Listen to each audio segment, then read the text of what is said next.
देखिए best friend होता ही नहीं है। भारतीय जी मेरी जो शादी हुई वो प्रेम विवाह नहीं है, लव मैरिज नहीं है, अरेंज मैरिज है।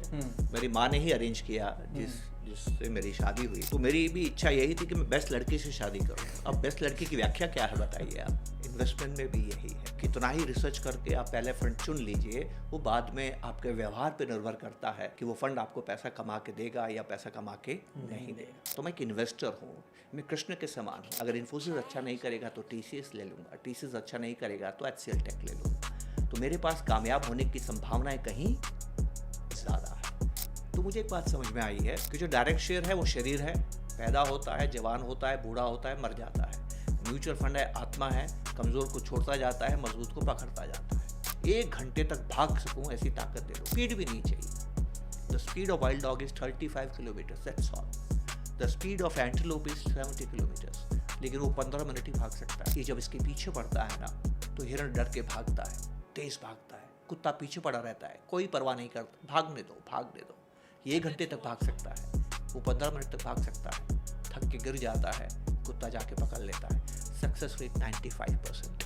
मैं वो वाइल्ड डॉग बनना चाहता हूँ जो सक्सेसफुली इन्वेस्ट करके पैसा बना।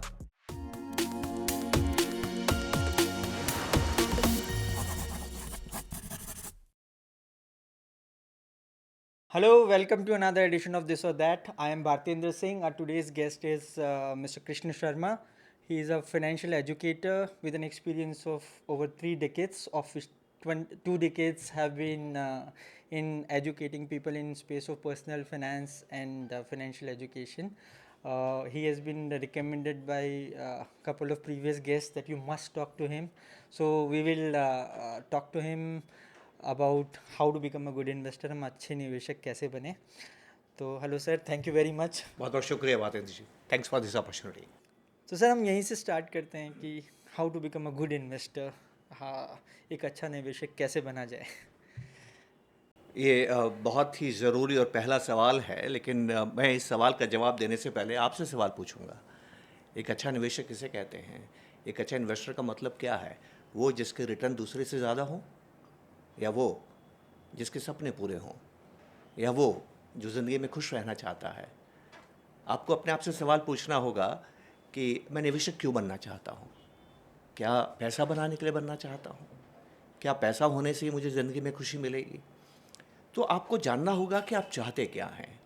निवेशक बनने से पहले जो एक बात समझनी है, जो सबसे ज़रूरी है, कि ये पैसा बनाना है, पैसा कमाना नहीं है। जब आप पैसा कमाते हैं तो आपको दुनिया को समझना है। देखिए, जितने भी कॉलेजेस होते हैं, स्कूल होते हैं, आपके माता पिता होते हैं, भारतीय जी वो आपको पैसा कमाने के लिए तैयार करते हैं। डॉक्टर बनाने के लिए स्कूल हैं, इंजीनियर बनाने के लिए स्कूल हैं, बिजनेस करने के लिए स्कूल्स हैं, मैनेजर बनाने के लिए स्कूल हैं, अप्रेंटिस बनाने के स्कूल हैं, लेकिन इन्वेस्टर बनाने के स्कूल नहीं होते हैं। तो क्या क्या मतलब हुआ इसका? इसका मतलब ये हुआ कि जब आप पैसा कमाने की बात कर रहे हैं तो दुनिया को समझो, पर आप पैसा बनाना, इन्वेस्टमेंट करना चाहते हैं तो खुद को समझो। जो इन्वेस्टर खुद से बात करता है वो अच्छा इन्वेस्टर बनता है। लेकिन मेरा ये मानना है कि बुनियादी तौर पे जो इंसान है वो बेईमान होता है और स्वार्थी भी होता है, लेकिन इंसान अक्लमंद भी होता है, और अक्ल से उसने समझा है कि बेईमानी अच्छी बात नहीं है। तो हम ज़िंदगी में दूसरों से बेईमानी नहीं करते हैं क्योंकि दूसरे नाराज़ हो जाएंगे। क्या आप चाहते हैं आपका कोई दोस्त बेईमान हो? क्या आप चाहते हैं आपका कोई रिश्तेदार बेईमान हो? नहीं चाहते हैं। नहीं चाहता। तो हमारी अक्ल और अनुभव ने हमें ये कहा है कि दूसरों से बेईमानी मत करो, पर हम बेईमान तो हैं। तो अब आप जानते हैं ज़िंदगी भर हम किससे बेईमानी करते हैं? खुद से। खुद से बेईमानी करते हैं। और अगर आप खुद से बेईमानी कर रहे हैं, यकीन मानिए आप अच्छे इन्वेस्टर नहीं बन सकते हैं। तो जो पहली शर्त है अच्छा इन्वेस्टर बनने की, खुद से ईमानदार बनो, खुद से बात करो कि आप चाहते क्या हो। एक छोटा सा उदाहरण आपको देता हूँ। इंसान कॉन्टेक्सचुअल होता है। मेरा बचपन दिल्ली में गुजरा, हम डीडीए फ्लैट्स में रहते थे। उस ज़माने में बिजली बहुत कम पैदा हुआ करती थी हिंदुस्तान में। वो आती कम थी और जाती ज़्यादा थी, और मेरी माँ की एक चिंता रहती थी कि बिजली कभी भी जा सकती है। तो शाम को वो फटाफट खाना बनाना चाहती थी। उनको चिंता रहती थी कि बिजली चली गई तो खाना कैसे बनाऊंगी, बिजली चली गई तो बेटा पढ़ाई कैसे करेगा, बिजली चली गई तो गर्मी लगेगी, बिजली चली गई तो मच्छर काटेगा। तो ऐसे ही एक शाम को अचानक से बिजली चली जाती है। मेरी माँ दुखी हो गई इन 4 कारणों की वजह से। वो दुखी क्यों हैं? क्योंकि बिजली चलिए। चली गई। अब जानते हैं उनका पहला प्रतिक्रिया क्या थी? बेटा बालकोनी में देख के जा, सबकी गई है क्या? अब देखिए इंसान कैसे बिहेव करता है, हमें थोड़ा समझना होगा। और अगर मैं जाके माँ को ये कहता हूँ कि माँ बिजली सबकी चली गई है, माँ थोड़ी सी शांत हो जाती है। और खुदा ना खास्ता अगर मैंने ये कह दिया केवल हमारी बिजली गई है, तो माँ का जो दुख है वो 10 गुना बढ़ जाता है। अभी हम 2-4 मिनट इंतज़ार करते हैं, 5-7 मिनट निकल गए और बिजली नहीं आती है, तो गर्मी लगने से हम बाहर निकल जाते हैं। फ्लैट्स में और भी है, अपार्टमेंट में और भी फ्लैट्स हैं, तो करीब से और लोग भी बाहर निकल के आ जाते हैं, सब अपने अपने ग्रुप्स बना लेते हैं और हम छत पे चले जाते हैं। छत पे थोड़ी हवा ज़्यादा होती है, तो माँ महिलाओं के साथ बात कर रही है, हम बच्चे आपस में खेल रहे हैं। अभी 5 महिलाएं आई हैं, छठी नहीं आई हैं, तो 5 महिलाओं को आनंद आ गया छठी की बुराई करने में। तो पर निंदा में सुख भारी, तो उनको बड़ा सुख मिल रहा है उसकी निंदा करने में। इतनी देर में बिजली आ जाती है। भारतेंद्र जी, आप कल्पना कर सकते हैं एक आंटी के मुंह से क्या निकलता है? कमबख्त इतनी जल्दी क्यों आ गई? क्योंकि बातचीत करने में मज़ा आ रहा था। बात समझ रहे हैं आप? तो आप किस बात से दुखी हैं, बिजली के जाने से कि बिजली के जल्दी आने से?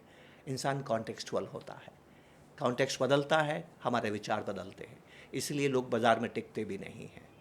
तो आपको अपने आप से पूछना होगा, क्या बदलते वक्त के साथ आप बदलते चले जाएंगे? बदलते खबरों के साथ आप बदलते चले जाएंगे? क्या आपका जैसे मूड दिन भर बदलता है, वैसे निवेश में भी आपके निर्णय बदलेंगे? अगर इस बात को आपने स्वीकार नहीं किया, तो आपके अच्छे इन्वेस्टर बनने की जो पहली ईंट है, जिसको नींव का पत्थर कहते हैं, वही गलत हो जाएगा। जब आप घर बनाते हैं ना, तो आप पहले पत्थर की पूजा करते हैं, न कि बालकोनी की पूजा करते हैं। नींव का पहला पत्थर ही पूजित होता है। तो जो पहली चीज़ है कि आप खुद से ईमानदार हैं, कि आप चाहते हैं, कि आप जानते हैं कि आप चाहते क्या हैं, और कागज़ पे लिखिए आप चाहते क्या हैं, और फिर देखिए आप कितने अच्छे निवेशक बनते हैं।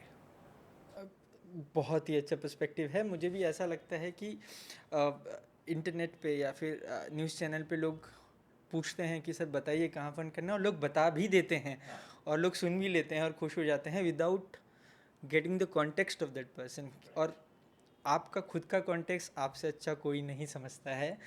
अ, लेकिन फिर भी लोग यही सवाल पूछते हैं कि बेस्ट फंड कौन सा है, मुझे बेस्ट फंड बता दीजिए, मुझे बेस्ट स्टॉक बता दीजिए। तो क्या बोलेंगे उन लोगों को जो ये पूछते हैं, अदर देन आप खुद को समझिए, कैसे उनको समझाया जाए कि स्टॉप आस्किंग दिस, सही सवाल पूछिए। देखिए बेस्ट फ्रेंड होता ही नहीं है। भारतेंद्र जी, मेरी जो शादी हुई वो प्रेम विवाह नहीं है, लव मैरिज नहीं है, अरेंज मैरिज है। मेरी माँ ने ही अरेंज किया जिससे मेरी शादी हुई। तो मेरी भी इच्छा यही थी कि मैं बेस्ट लड़के से शादी करूं। अब बेस्ट लड़के की व्याख्या क्या है बताइए आप? अच्छा, एक सवाल आपसे पूछूंगा, बड़ा इंटरेस्टिंग है। शादी करने से पहले शोध करके मैं ये सुनिश्चित कर सकता हूँ कि शादी कामयाब होगी? नहीं कर कि सकते। शादी करने के बाद मेरा व्यवहार कैसा होता है वो सुनिश्चित करेगा कि शादी कामयाब होगी? बताइए क्या ज़रूरी है?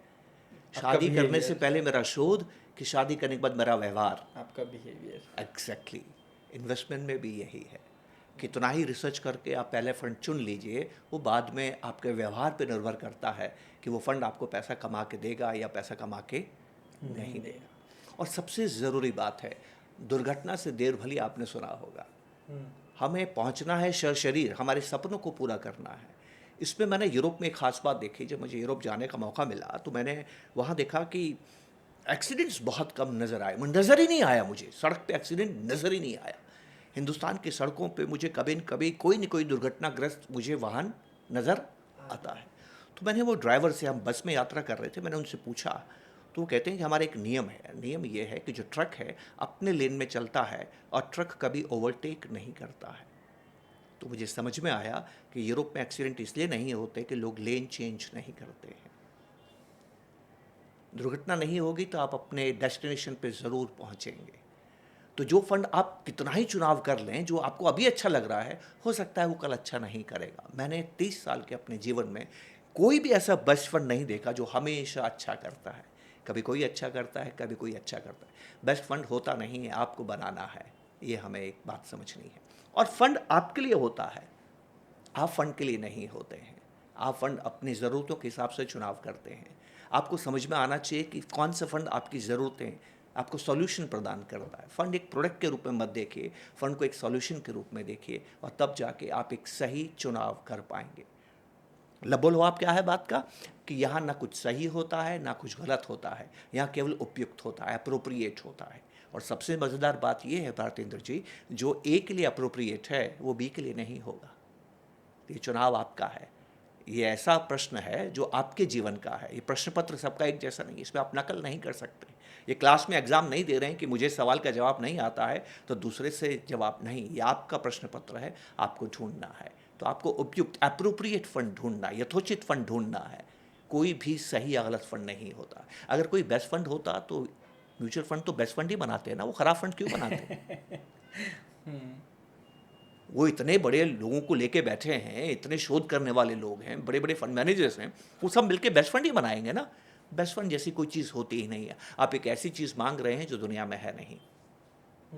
तो फिर बिहेवियर की बात वापस आ गई है कि बिहेवियर इज़ वेरी इंपॉर्टेंट। तो किस तरह का बिहेवियर होना चाहिए, क्या सही बिहेवियर है इन्वेस्टर का जो फॉलो करना है? ठीक है, बिहेवियर की बात हो गई, लेकिन क्या चीज़ें हमें करनी चाहिए? ये एक थोड़ा पेचीदा प्रश्न है और बहुत आसानी से इसका जवाब नहीं दिया जा सकता है, लेकिन गीता में कहीं न कहीं भगवान कृष्ण ने इसका इस्तेमाल किया है और इसको बोलते हैं स्थित प्रज्ञ होकर सोचना है।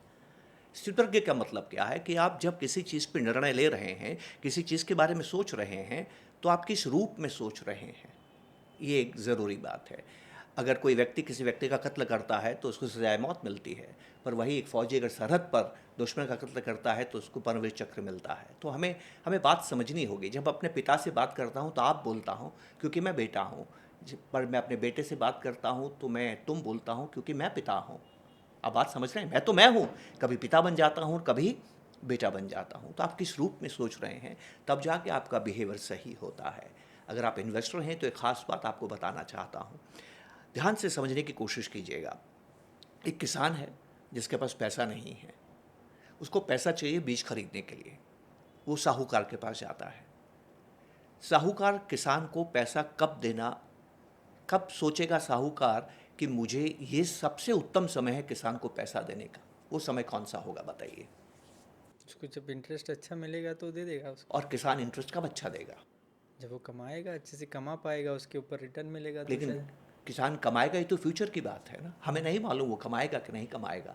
तो वो कौन सा वक्त है जब साहूकार को लगेगा कि ये उपयुक्त समय है और इस वक्त मुझे इसको उधार देना चाहिए? जब उसे लगेगा कि इसके पास उपजाऊ ज़मीन है, हाँ हाँ, बिल्कुल ठीक है। वो उस पर खेती करके इस पर कुछ उगा पाएगा, बिल्कुल ठीक है। तो उसको लगेगा वो कमा लेगा पैसा मेहनत करके। देखिए, साहूकार किसान को तब पैसा देगा जब उसको समझ में आएगा कि इसको पैसे की ज़रूरत है और हर हाल में ज़रूरत है। जब किसान की हर हाल में ज़रूरत होती है कि बिना बीज के उसका काम चल नहीं सकता है, तब वो किसान से पैसा लेगा। ये जो आधुनिक ज़माने का उद्योगपति है ना, ये भी किसान जैसा ही है। किसान खेतों में बीज बोता है, ये फैक्ट्रियों के अंदर हमारे गुड्स एंड सर्विसेज को पैदा करता है, पर ये आपसे पैसा कब मांगता है? जब बाज़ार मौसम अच्छा होता है। पर साहूकार किसान को पैसा कब देता है? जब मौसम अच्छा नहीं होता है। हमें ये बात समझने की ज़रूरत है। आप किस रूप में देख रहे हैं? आप एक बिजनेसमैन को जब पैसा दे रहे हैं तो आप भी बिजनेसमैन जैसे ही, हमें इस बात को समझना होगा। बहुत ध्यान से हम देखिए, इस बात को समझते हैं। मैं एक इन्वेस्टर को जो सबसे बड़ा बिहेवियर उसको समझना है इन्वेस्टिंग में, वो है डिटैचमेंट। अटैचमेंट नहीं होना चाहिए आपके अंदर। हमारे यहाँ दो आराध्य हैं, राम और कृष्ण। अगर आप राम का जीवन देखेंगे तो वो अटैचमेंट है उनके जीवन में, है ना। जिनके साथ उन्होंने संबंध बनाया, उनके साथ जीवन भर निभाया। और प्रभु श्री राम ईश्वर होते हुए भी एक समय ऐसा आया कि जब लक्ष्मण मूर्छित होते हैं तो विलाप करते हैं। अब ईश्वर को विलाप करना थोड़ा सा आपको अजीब सा लगेगा, पर वो विलाप करते हैं। वो इस बात को कोसते हैं कि मैं कृष्ण लक्ष्मण को अपने साथ क्यों लेके आया, मैं माता सुमित्रा को क्या जवाब दूंगा। आपने कृष्ण को जीवन में कभी विलाप करते हुए नहीं देखा होगा। कृष्ण आपको डिटैचमेंट सिखाते हैं, तो ध्यान से समझिएगा। नारायण मूर्ति जो हैं वो प्रभु राम के जैसे आचरण करते हैं, क्योंकि वो इन्फोसिस के संस्थापक हैं। इन्फोसिस अच्छा करेगा तो वो अच्छा करेंगे, इन्फोसिस अच्छा नहीं करेगा तो वो अच्छा नहीं करेंगे। उनके साथ जीवन भर उनको इन्फोसिस का संबंध निभाना है। मेरे साथ ऐसा नहीं है। मैं डिटैचमेंट को फॉलो करता हूँ। मैं एक इन्वेस्टर हूँ, मैं कृष्ण के समान हूँ। अगर इन्फोसिस अच्छा नहीं करेगा तो टीसीएस ले लूँगा, टीसीएस अच्छा नहीं करेगा तो एचसीएल टेक ले लूँगा। तो मेरे पास कामयाब होने की संभावनाएं कहीं ज़्यादा है। ये जो एक बड़ी बात है इन्वेस्टर के रूप में, आपको ये समझना है कि आपको जहाँ मौके हैं उन मौक़ों को आपको ढूंढना है।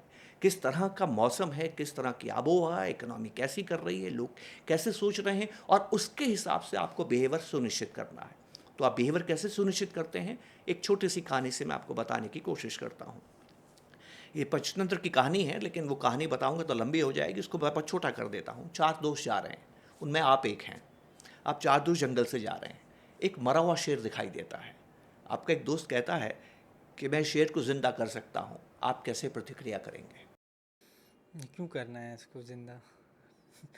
या फिर मैं बोलूँगा उसको शायद कि तू नहीं कर सकता, तू इसको नहीं कर सकता, सकता पहली है। प्रतिक्रिया क्या पहली है कि प्रतिक्रिया रहेगी कि नहीं। मरा कोई जिंदा होता है क्या? हाँ। पर आपका दोस्त आमादा है, कहता है नहीं मैं जिंदा कर सकता हूँ। आप क्या कहेंगे उसको? करके दिखा। करके दिखा। तो आप यही कहेंगे भैया करके दिखा। दिखा। तो एक दोस्त शेर को जिंदा करना चाहता है, और तीन तीन दोस्त इंतजार कर रहे हैं कि वो क्या करता है। वो अपनी प्रक्रिया शुरू करता है, मंत्र मंत्र पढ़ता है, जो भी करता है। 2 दोस्त नीचे खड़े रहते हैं, वहीं खड़े रहते हैं। एक दोस्त पेड़ पे चढ़ गया है। जो दोस्त पेड़ पे चढ़ गया है और जो दोस्त नीचे खड़े हैं, इनमें क्या फ़र्क है? जो पेड़ पे चढ़ गया उसको फ्यूचर दिख रहा है कि जिंदा हो गया तो शेर क्या करेगा। फ्यूचर नहीं दिख रहा है, फ्यूचर वो भी नहीं जानता है, पर वो लेकिन वो दोनों संभावनाएं देख दोनों रहे। संभावनाओं को, जिंदा होगा और जिंदा नहीं नहीं होगा, दोनों पे विचार कर रहा है। हम्म। हमें जब भी निवेश करते हैं, निवेशक को हमेशा दोनों पे विचार करना है। जो मैं सोच रहा हूँ वो हो सकता है नहीं होगा। क्योंकि जब भी भारती जी आप इन्वेस्ट करते हैं ना, आपके साथ एक ज़बरदस्त बात होती है। आप जानते हो वो क्या है?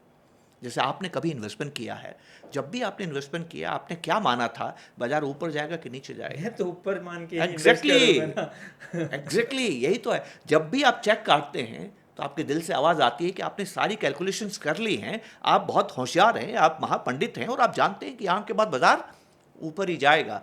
पर ईमानदारी से कहिए कि आप ये भी मानते हैं कि बाजार कभी भी गिर सकता है? हाँ, गिर सकता है। एग्जैक्टली। तो आपको उसकी भी तैयारी करनी है। तो वो आपका दोस्त जो पेड़ पे चढ़ गया है, वो इस बात की परवाह नहीं करता है कि शेर जिंदा होगा कि नहीं होगा। वो इस बात की परवाह करता है, अगर खुदा ना खास्ता वो जिंदा हो गया, तो इम्पॉर्टेंट ये नहीं है कि वो जिंदा हुआ कि नहीं हुआ, इम्पॉर्टेंट ये है कि वो जिंदा होके क्या करेगा। इसको हम बोलते हैं सेकंड लेवल ऑफ थिंकिंग। एक इन्वेस्टर में अगर सेकंड लेवल ऑफ थिंकिंग नहीं है तो इन्वेस्टमेंट मत कीजिए। सेकंड लेवल ऑफ थिंकिंग का मतलब क्या होता है कि अगर कोई घटना घटी, इंटरेस्ट रेट्स कम हुए, तो बाजार में क्या होगा, बाजार में जो होगा तो आप क्या करेंगे, इंपॉर्टेंट है। लोग यहीं रुक जाते हैं कि इंटरेस्ट रेट गिरने पर बाजार में क्या होता है। ये हमसे भारी गलती होती है। आपको सेकंड लेवल ऑफ थिंकिंग पे काम करना है। इन्वेस्टमेंट शतरंज के जैसा है। इंपॉर्टेंट ये नहीं है कि मैं क्या चाल चलूँगा, इंपॉर्टेंट ये है कि मेरे चाल चलने पर आप क्या चाल चलेंगे, और आपके चाल चलने पर मैं क्या चाल चलूँगा। जब तक आप तीसरी चाल नहीं सोचते हैं, तब तक आप पहली चाल चलते नहीं हैं। ये एक बड़ी बात है जो हमें समझने की ज़रूरत है।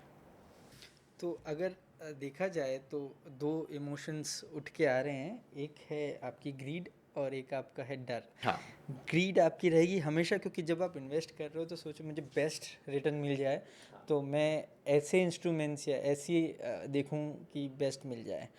और डर उस वक्त शायद होता भी है, कुछ लोग डरते हैं तो शायद कभी इन्वेस्ट ही नहीं करते हैं, ठीक है।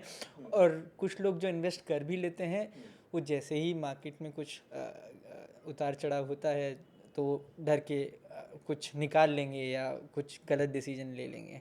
तो ये कैसे कंट्रोल किया जाए, मतलब हो सकता है इस पे कुछ कि लोग ये करते रहेंगे? देखिए, डर और ग्रीड को बड़ा मुश्किल है कंट्रोल करना। ये मानव प्रवृत्ति है, और क्योंकि हम जंगलों में रहे हैं और हमारे मन के अंदर हमेशा प्रवृत्ति रहेगी। मेरा ये मानना है कि आपको इनको काबू नहीं करना है, आपको इनको इस्तेमाल करना है। आप इमोशंस को इस्तेमाल करते हैं तब आप बेहतर, आप मान के चलिए कि आप डरते हैं, इसमें कोई बुरी बात नहीं है। और आप मान के चलिए कि आप लालची भी होते हैं, इसमें कोई बुरी बात नहीं है। इसका मतलब ये हुआ कि आपको संविधान लिखना है इन्वेस्टमेंट का। जब भी आप इन्वेस्टमेंट शुरू करते हैं, तो हमने बात शुरू की थी कि खुद को समझना है। अगला जो पहला कदम है, पहला कदम क्या है, इन्वेस्टमेंट फिलॉसॉफी। आपको लिखना है कि अगर बाजार बहुत तेज़ी से बढ़ेगा तो मैं क्या करूँगा, अभी अभी लिखिए। और बाजार अगर तेज़ी से गिर गया तो अभी लिखिए। ऐसा क्यों है? क्योंकि जब इंसान इवेंट से, घटना से दूर होता है तो वो लॉजिकल होता है, और इंसान जब घटना में होता है तो इमोशनल होता है। आप देखिए कि आप बालकनी से नीचे देख रहे हैं, सड़क पे एक आदमी साइकिल से आ रहा है, एक आदमी साइकिल रिक्शा पे आ रहा है, दोनों की टक्कर हो जाती है और किसी को चोट नहीं लगती है, लेकिन दोनों झगड़ा करते हैं, तेरी गलती, और झगड़ा करके मुक्का मुक्का होता है और एक दूसरे को मुक्का मारते हैं और उनके नाक से खून निकल जाता है। आप ऊपर से दृश्य देख रहे हैं, आप उनके बारे में क्या राय बनाएंगे? बेवकूफ़ है। बेवकूफ़ है। ठीक है ना? क्यों? क्योंकि आप घटना में नहीं हैं। जो व्यक्ति घटना में नहीं होता है वो समझदार होता है, पर जो घटना में होता है वो हमेशा इमोशनल होता है। यही बात हमें समझने की ज़रूरत है। तो आपको इन्वेस्टमेंट फ़िलॉसफ़ी बनानी है निवेश करने से पहले, कि आज मैं ये निवेश कर रहा हूँ, बाज़ार बढ़ने के बाद मैं क्या प्रतिक्रिया करूँगा और बाज़ार गिरने के बाद मैं क्या रिएक्ट करूँगा। आज लिखिए, और जब वो घटना घटती है वो मत कीजिए जो आपका मन कह रहा है, वो कीजिए जो आपने कागज़ में लिखा है। इन्वेस्टमेंट फ़िलॉसफ़ी, इसीलिए हम देश का संविधान बनाते हैं। हम वोट दे के जिसको मुख्यमंत्री बनाते हैं, प्रधानमंत्री बनाते हैं ना भारतेंद्र जी, वो राजा है। वो हमारे जीवन में कुछ भी कर सकता है, पर वो हमारे जीवन के साथ कुछ भी ना करे, इसके लिए हमने उसको बंधन में बांधा है। वो वही करेगा जो संविधान में लिखा है। तो ऐसे ही आप अपने पैसे के राजा हैं। आप अपने पैसे के साथ कुछ भी कर सकते हैं, ये तो गलत है ना। आप अपने पैसे के साथ वही करें जो करना चाहिए। इसके लिए आपको निवेश का संविधान बनाना बहुत ज़रूरी है। आप जो बातें कर रहे हैं ये एक बहुत ही हाई लेवल का विजडम हो गया। मतलब आपको बहुत ही विचार विमर्श करना पड़ेगा तब आप इस लेवल पे सोच पाएंगे, ठीक है। अ, लेकिन लोग जब स्टार्ट करते हैं इन्वेस्टमेंट करना, और आप जब सवालों को समझेंगे, आप गूगल रिसर्च को देखेंगे, इंटरेक्ट करेंगे लोगों से, तो वो अटके हुए रहते हैं कि मेरे को बेस्ट रिटर्न ही मिलना है, ठीक है। तो सवाल ये है कि अ, देखो, अगर कोई भी इन्वेस्ट कर रहा है, मार्केट कैसा भी हो, अल्टीमेट ऑब्जेक्टिव इन्वेस्टमेंट करने का तो यही है कि मेरे को बेस्ट रिटर्न मिले, ठीक है। मैं खुद को समझूंगा, मैं अपने गोल्स भी लिखूंगा कि भाई मुझे मेरे डॉटर या सन की ये करनी है, मुझे रिटायर होना है, वो भी मैंने लिख लिया। मैंने ये भी डिसाइड किया कि मैं अपना बिहेवियर पे कंट्रोल रखूंगा, इमोशन पे कंट्रोल रखूंगा, बट मुझे चाहिए तो बेस्ट रिटर्न्स, मतलब तो वो कैसे होगा? हाँ, ये मैं आता हूँ, बेस्ट रिटर्न्स पे भी आता हूँ। हाँ। देखिए, बेस्ट रिटर्न जैसी कोई चीज़ नहीं होती, और मैं इस बात से मैं आपके साथ इत्फाक नहीं रखता कि विज़डम की बातें हैं। ये विज़डम की बातें नहीं हैं। ये हमारे हमारे हज़ारों लाखों साल के मानव जीवन के का निचोड़ है। इसमें विज़डम नहीं है। इसमें सिर्फ़ है कि अब जीवन कैसे जीते हैं। एक बहुत छोटा प्रश्न पूछूंगा आपसे। एक व्यक्ति है, आपने अमूमन देखा होगा भारतीय परिवारों में, जब बच्चा पैदा होता है तो माँ बाप खुश होते हैं, और अनायास ही माता पिता के मुंह से निकलता है, हम बच्चे को डॉक्टर बनाएंगे, हम बच्चे को वकील बनाएंगे, हम बच्चे को आईएएस अफसर बनाएंगे। ऐसा आपने देखा है समाज में? ऐसा होता है कि नहीं होता है? एक सवाल आपसे पूछूंगा। जिस वक्त आपके घर में बच्चा पैदा होता है और पिता ये सोचता है कि मैं अपने बच्चे को बड़ा होके बड़ा फौज का अफसर बनाऊंगा, आईएएस ऑफिसर बनाऊंगा, डॉक्टर बनाऊंगा, क्या वो ये सोचता है कि ये सरकार आएगी तो बनेगा, ये सरकार नहीं आएगी तो नहीं बनेगा? नहीं तो फिर सोचता। इन्वेस्टमेंट में क्यों सोचता है? बात समझ रहे हैं आप? देखिए, बेस्ट रिटर्न से पहले आपको कोशिश क्या करनी है। बाज़ार ऊपर जाए परवाह नहीं, बाज़ार नीचे जाए परवाह नहीं, मेरे सपने पूरे होने चाहिए। आपके सपने, आपकी ज़रूरतें, आपकी इच्छाएं, आपका आपका आपका आपकी स्वतंत्रता, आपकी आज़ादी और आपकी खुशियाँ क्या बाज़ार की मोहताज होनी चाहिए? क्या इकोनॉमी की मोहताज होनी चाहिए? क्या जो देश गरीब है वहाँ लोग खुश नहीं रहते हैं, उनके सपने पूरे नहीं होते हैं? क्या देश जो अमीर है उनके सबके सपने पूरे होते हैं? जापान एक घटिया इकोनॉमी है, पिछले पिछले 25 सालों में 25% उसकी जीडीपी कम हो गई है, तो क्या जापान में अच्छे इन्वेस्टर्स नहीं हैं? हिंदुस्तान की इकोनॉमी पिछले 25 सालों के अंदर 10 गुना बढ़ गई है, तो क्या हिंदुस्तान में सब अच्छे इन्वेस्टर्स हैं? ऐसा तो नहीं है। अच्छी इकोनॉमी में ख़राब इन्वेस्टर्स हो सकते हैं, ख़राब इकोनॉमी में अच्छे इन्वेस्टर्स हो सकते हैं। आप इन्वेस्टमेंट में कैसा करेंगे इकोनॉमी पर निर्भर नहीं करता है, ये निर्भर करता है कि आपने किस तरह से अपनी इन्वेस्टमेंट की यात्रा को किया है। तो जो सबसे पहली चीज़ आपको आपको दृढ़ संकल्प लेना है कि मेरे सपने, मेरा रिटर्न, मेरा पैसा बनाने का श्रम जो है ये बाज़ार का मोहताज नहीं है। हर हाल में मुझे अपने सपने पूरे करने हैं। तो इसमें क्या है, आपको एसेट्स को एलोकेट करना है, एसेट्स को रीबैलेंसिंग करनी है। आपको बेस्ट रिटर्न, मतलब जिसको आप ज़्यादा रिटर्न बोलते हैं, उसमें नहीं जाना है, आपको एप्रोप्रिएट रिटर्न में जाना है। एक उदाहरण मैं आपको देता हूँ। मैं आपके पास इस सेशन के लिए, इस रिकॉर्डिंग के लिए आ रहा था। आपका और मेरा क्या समय तय हुआ था कि 7 बजे मुझे यहाँ पर आना है। आपने देखा कि मैं 7 बजे तक नहीं आ पा रहा हूँ, क्योंकि रास्ते में ट्रैफिक ज़्यादा है, मुझे समय पर टैक्सी नहीं मिली। तो आपने क्या तय किया, कोई बात नहीं आप आइए, और हमने 8:20 पे अपनी बातचीत शुरू की है। आपने सवा घंटे मेरा इंतज़ार क्यों किया बताइए? क्योंकि आप जानते थे कि हम स्पीड तय नहीं कर सकते हैं। हम क्या तय कर सकते हैं? हमें कहाँ पहुँचना है। वैसा ही इन्वेस्टमेंट है। इन्वेस्टमेंट में सब लोग रिटर्न के पीछे भागते हैं जो आप तय नहीं कर सकते हैं। इन्वेस्टमेंट में आपको तय करना है कि आपको कितना पैसा बनाना है। आप जानते हैं सबसे बड़ी गलती एक आम निवेशक क्या करता है? वो कभी कागज़ पे लिखता ही नहीं है कि कितना पैसा बनाना है। बताइए कितने इन्वेस्टर्स को आप जानते हैं जिन्होंने कागज़ पे लिखा है पहले दिन अपनी यात्रा शुरू करने से पहले कि मुझे इतना पैसा बनाना है। जिस दिन आप ज़िंदगी का पहला इन्वेस्टमेंट करते हैं ना, आपको मालूम होना चाहिए कि आपको कितना पैसा बनाना है। जब मेरी आपकी बात हुई तो हमने ये तय नहीं किया था कि मैं किस स्पीड पे आपके पास आऊँगा, हमने ये तय किया था कि मैं यहाँ स्टूडियो में आऊँगा।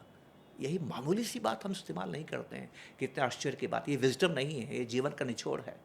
जीवन में आप गति तय नहीं करते हैं, जीवन में आप डेस्टिनेशन तय करते हैं। ये इंपॉर्टेंट बात है। मैंने गूगल मैप का इस्तेमाल किया था, उसने 3 चीज़ें मेरे से पूछी, आप कहाँ खड़े हैं, आप कहाँ जाना है, आपके पास वाहन कौन सा है। उसने मुझसे ये नहीं पूछा आप कार कौन सी स्पीड पे चलाएंगे। पर इन्वेस्टमेंट में आपका पहला सवाल क्या होता है? रिटर्न क्या आएगा। आप जानते हैं 30 सालों में मैंने क्या सीखा है? एक आदमी आके पूछता है रिटर्न क्या आएगा, दूसरा आदमी आके बताता है रिटर्न क्या आएगा। टाइम पास है, दुनिया में किसी को नहीं मालूम है रिटर्न क्या आएगा। नहीं मालूम है आपको, कोई नहीं जानता है। तो मैं अभी तक जितनी बात हुई उसको समराइज़ करने की कोशिश करता हूँ। सबसे पहली चीज़ है आप खुद को समझिए कि आपको बिल्कुल क्या ज़रूरी। चाहिए जीवन में, क्या चाहते हैं? क्या चाहते हैं आप Yes. जीवन में। उसके बाद में आपका बिहेवियर बहुत ही ज़्यादा इम्पॉर्टेंट है, इससे ज़्यादा कि आप कहाँ इन्वेस्ट कर रहे हैं, कैसे इन्वेस्ट कर रहे हैं, क्योंकि वो आपके डिसीजंस को अफेक्ट करेगा। अच्छा, बिहेवियर क्यों इंपॉर्टेंट है? क्योंकि आपने स्वीकार किया है कि बाजार ऊपर नीचे होता है। तो बाजार के ऊपर नीचे होने से मतलब बिहेवियर तय करने का मतलब क्या होगा? इसको थोड़ा खुलासा कर देता हूं कि अगर आपने स्वीकार किया है कि इकोनॉमी ऊपर नीचे होती है, बाजार ऊपर नीचे होती है, तो मुझे ऊपर नीचे नहीं होना है, बस यही बिहेवियर है। मुझे संत भाव रखना है। एक छोटा सा बात कहता हूँ, मैं ईश्वर में आस्था रखता हूँ। आपने जितने भी लोगों को देखा है जो ईश्वर में आस्था रखते हैं, वो ईश्वर से प्रार्थनाएं करते हैं। जीवन में 2 पहलू होते हैं, सुख और दुख, ठीक है? तो जो भक्त है जब ईश्वर से प्रार्थना करता है तो 2 प्रार्थनाएं कर सकता है। पहली प्रार्थना, हे ईश्वर मैं आपका भक्त हूँ, मेरे जीवन में कभी दुख नहीं आए, ये पहली प्रार्थना है। दूसरी प्रार्थना, हे ईश्वर मैं आपका भक्त हूँ, मेरे जीवन में चाहे सुख आए चाहे दुख आए, मुझे इतनी शक्ति देना कि मैं हर स्थिति का सामना कर सकता हूँ। ईश्वर कौन सी प्रार्थना स्वीकार करेगा बताइए? दूसरी वाली, शक्ति वाली। तो जब आप बाज़ार में निवेश करते हैं ना, तो आपको यही प्रार्थना करनी है, ये प्रार्थना नहीं करनी है, बाज़ार मैंने निवेश किया है, तुम कभी गिरना मत। ये नहीं होगा। हे बाज़ार मैंने निवेश किया है, मैं जानता हूँ तुम कभी भी गिर सकते हो, तुम्हें उतार चढ़ाव आते हैं, तुम आगे भी बढ़ोगे, तुम्हें कितने ही उतार चढ़ाव आए, मेरे में उतार चढ़ाव ना आए, ये शक्ति मुझे प्रदान करना। इसी को बिहेवियर कहते हैं। ये बिहेवियर आपको अपनाना है। तीसरी चीज़ आपने बोला कि मैं लिखूं कि मुझे क्या चाहिए, मेरा डेस्टिनेशन डिसाइड कितना पैसा मुझे बनाना है, पैसा मुझे बनाना है, कहाँ पहुँचना है मुझे, वो लिखना बहुत ज़रूरी है। अगर आप अपना डेस्टिनेशन नहीं लिखेंगे तो कैसे पहुँचेंगे? आप कैसे यात्रा शुरू कर सकते हैं बिना ये जाने कि जाना कहाँ है? फिर तो वेंडर हो गए ना, अब तो भटके हुए राही हो गए ना, तो भटका हुआ तो कहीं पहुँचेगा ही नहीं, और इन्वेस्टर्स कहीं नहीं पहुँचते हैं। ये दुनिया भर की कहानी है। दुनिया भर की कहानी ये है कि ज़्यादातर इन्वेस्टर्स वो पैसा नहीं बनाते हैं जो इकोनॉमी और बाजार उनको पैसा बनाने का मौका देते हैं। डालबर एसोसिएट्स 35 सालों से ही साबित कर रहा है अमेरिका में इन्वेस्टर्स पैसा नहीं बना पा रहे हैं। कितनी अजीब सी बात है, क्योंकि उन्होंने तय नहीं किया है कितना पैसा बनाना है।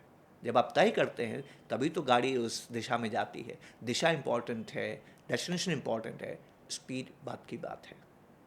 ठीक है, तो मैंने डेस्टिनेशन भी डिसाइड की, मैंने एक अमाउंट डिसाइड किया, वो भी शायद मेरे गोल्स के हिसाब से होंगे, मेरे रिटायरमेंट, मेरे बच्चे, मेरी वेकेशन, जो भी हैं उसके हिसाब से मैंने डिसाइड किया। उसके बाद लोग कंफ्यूज हो जाते हैं कि मेरे पास क्या ऑप्शंस हैं। वो इसलिए क्योंकि मेरे को तो बेस्ट ऑप्शन चाहिए, जो आपने बोला नहीं होता है, बेस्ट ऑप्शन जैसा कुछ नहीं होता, बेस्ट रिटर्न जैसा कुछ नहीं होता। तो जब अप्रोप्रिएट ऑप्शंस होते हैं, appropriate option best will keep changing. Best will keep changing. तो मैंने ये 3 स्टेप्स ली, या मैंने ये एक प्रोसेस फॉलो किया, और उसके बाद में मैं देखता हूँ कि अब क्या किया जाए मेरे पास। और लोगों की जो इन्वेस्टमेंट कैपेसिटी है वो भी अनलिमिटेड नहीं होती है, बिल्कुल ठीक लिमिटेड है, होती है। बिल्कुल ठीक है। तो फिर वो कैसे डिसाइड करें क्या ऑप्शंस हैं। ठीक है, हम उस पे जाते हैं, हमारे पास क्या ऑप्शंस हैं इन्वेस्ट करने के। अब what are the appropriate options that we have for investing, वहाँ पे हम बात करें तो क्या ऑप्शंस हैं हमारे पास। देखिए, 2-3 चीज़ें हैं जो हमें तय करनी है। सबसे पहले तो आप ये तय करनी है कि अननेसेसरी अपने आप पे अत्याचार नहीं करना है कि ये रिटर्न आना चाहिए। रिटर्न इम्पॉर्टेंट नहीं है। रिटर्न केवल क्या चीज़ है, ख़ास बात मैं आपको बता देता हूँ, बहुत बहुत इसको आसान कर देता हूँ, ये बहुत ज़रूरी है। मैंने जीवन में पहली बार मैं पहले बॉम्बे काम करता था। जब तक मैं बॉम्बे काम करता था मेरे पास किसी गाड़ी की ज़रूरत नहीं थी। बॉम्बे में आप गाड़ी का ज़्यादा इस्तेमाल नहीं करते हैं, लोकल ट्रेन से ही आया जाया करता था मैं। और मैं यहाँ से ट्रांसफ़र लेके जयपुर गया और जयपुर में जो मुझे घर मिला, फ्लैट किराए का मिला, वो ऑफिस से थोड़ा दूर था, 15 किलोमीटर की दूरी थी।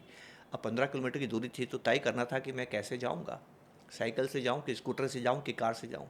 कार जितने पैसे नहीं थे, स्कूटर खरीद सकता था और साइकिल खरीद सकता था। तो मुझे बताइए मैंने दोनों में से कौन सा वाहन का चुनाव किया होगा, थोड़ा अंदाज़ लगाइए आप। स्कूटर लिया होगा स्कूटर क्यों लिया होगा?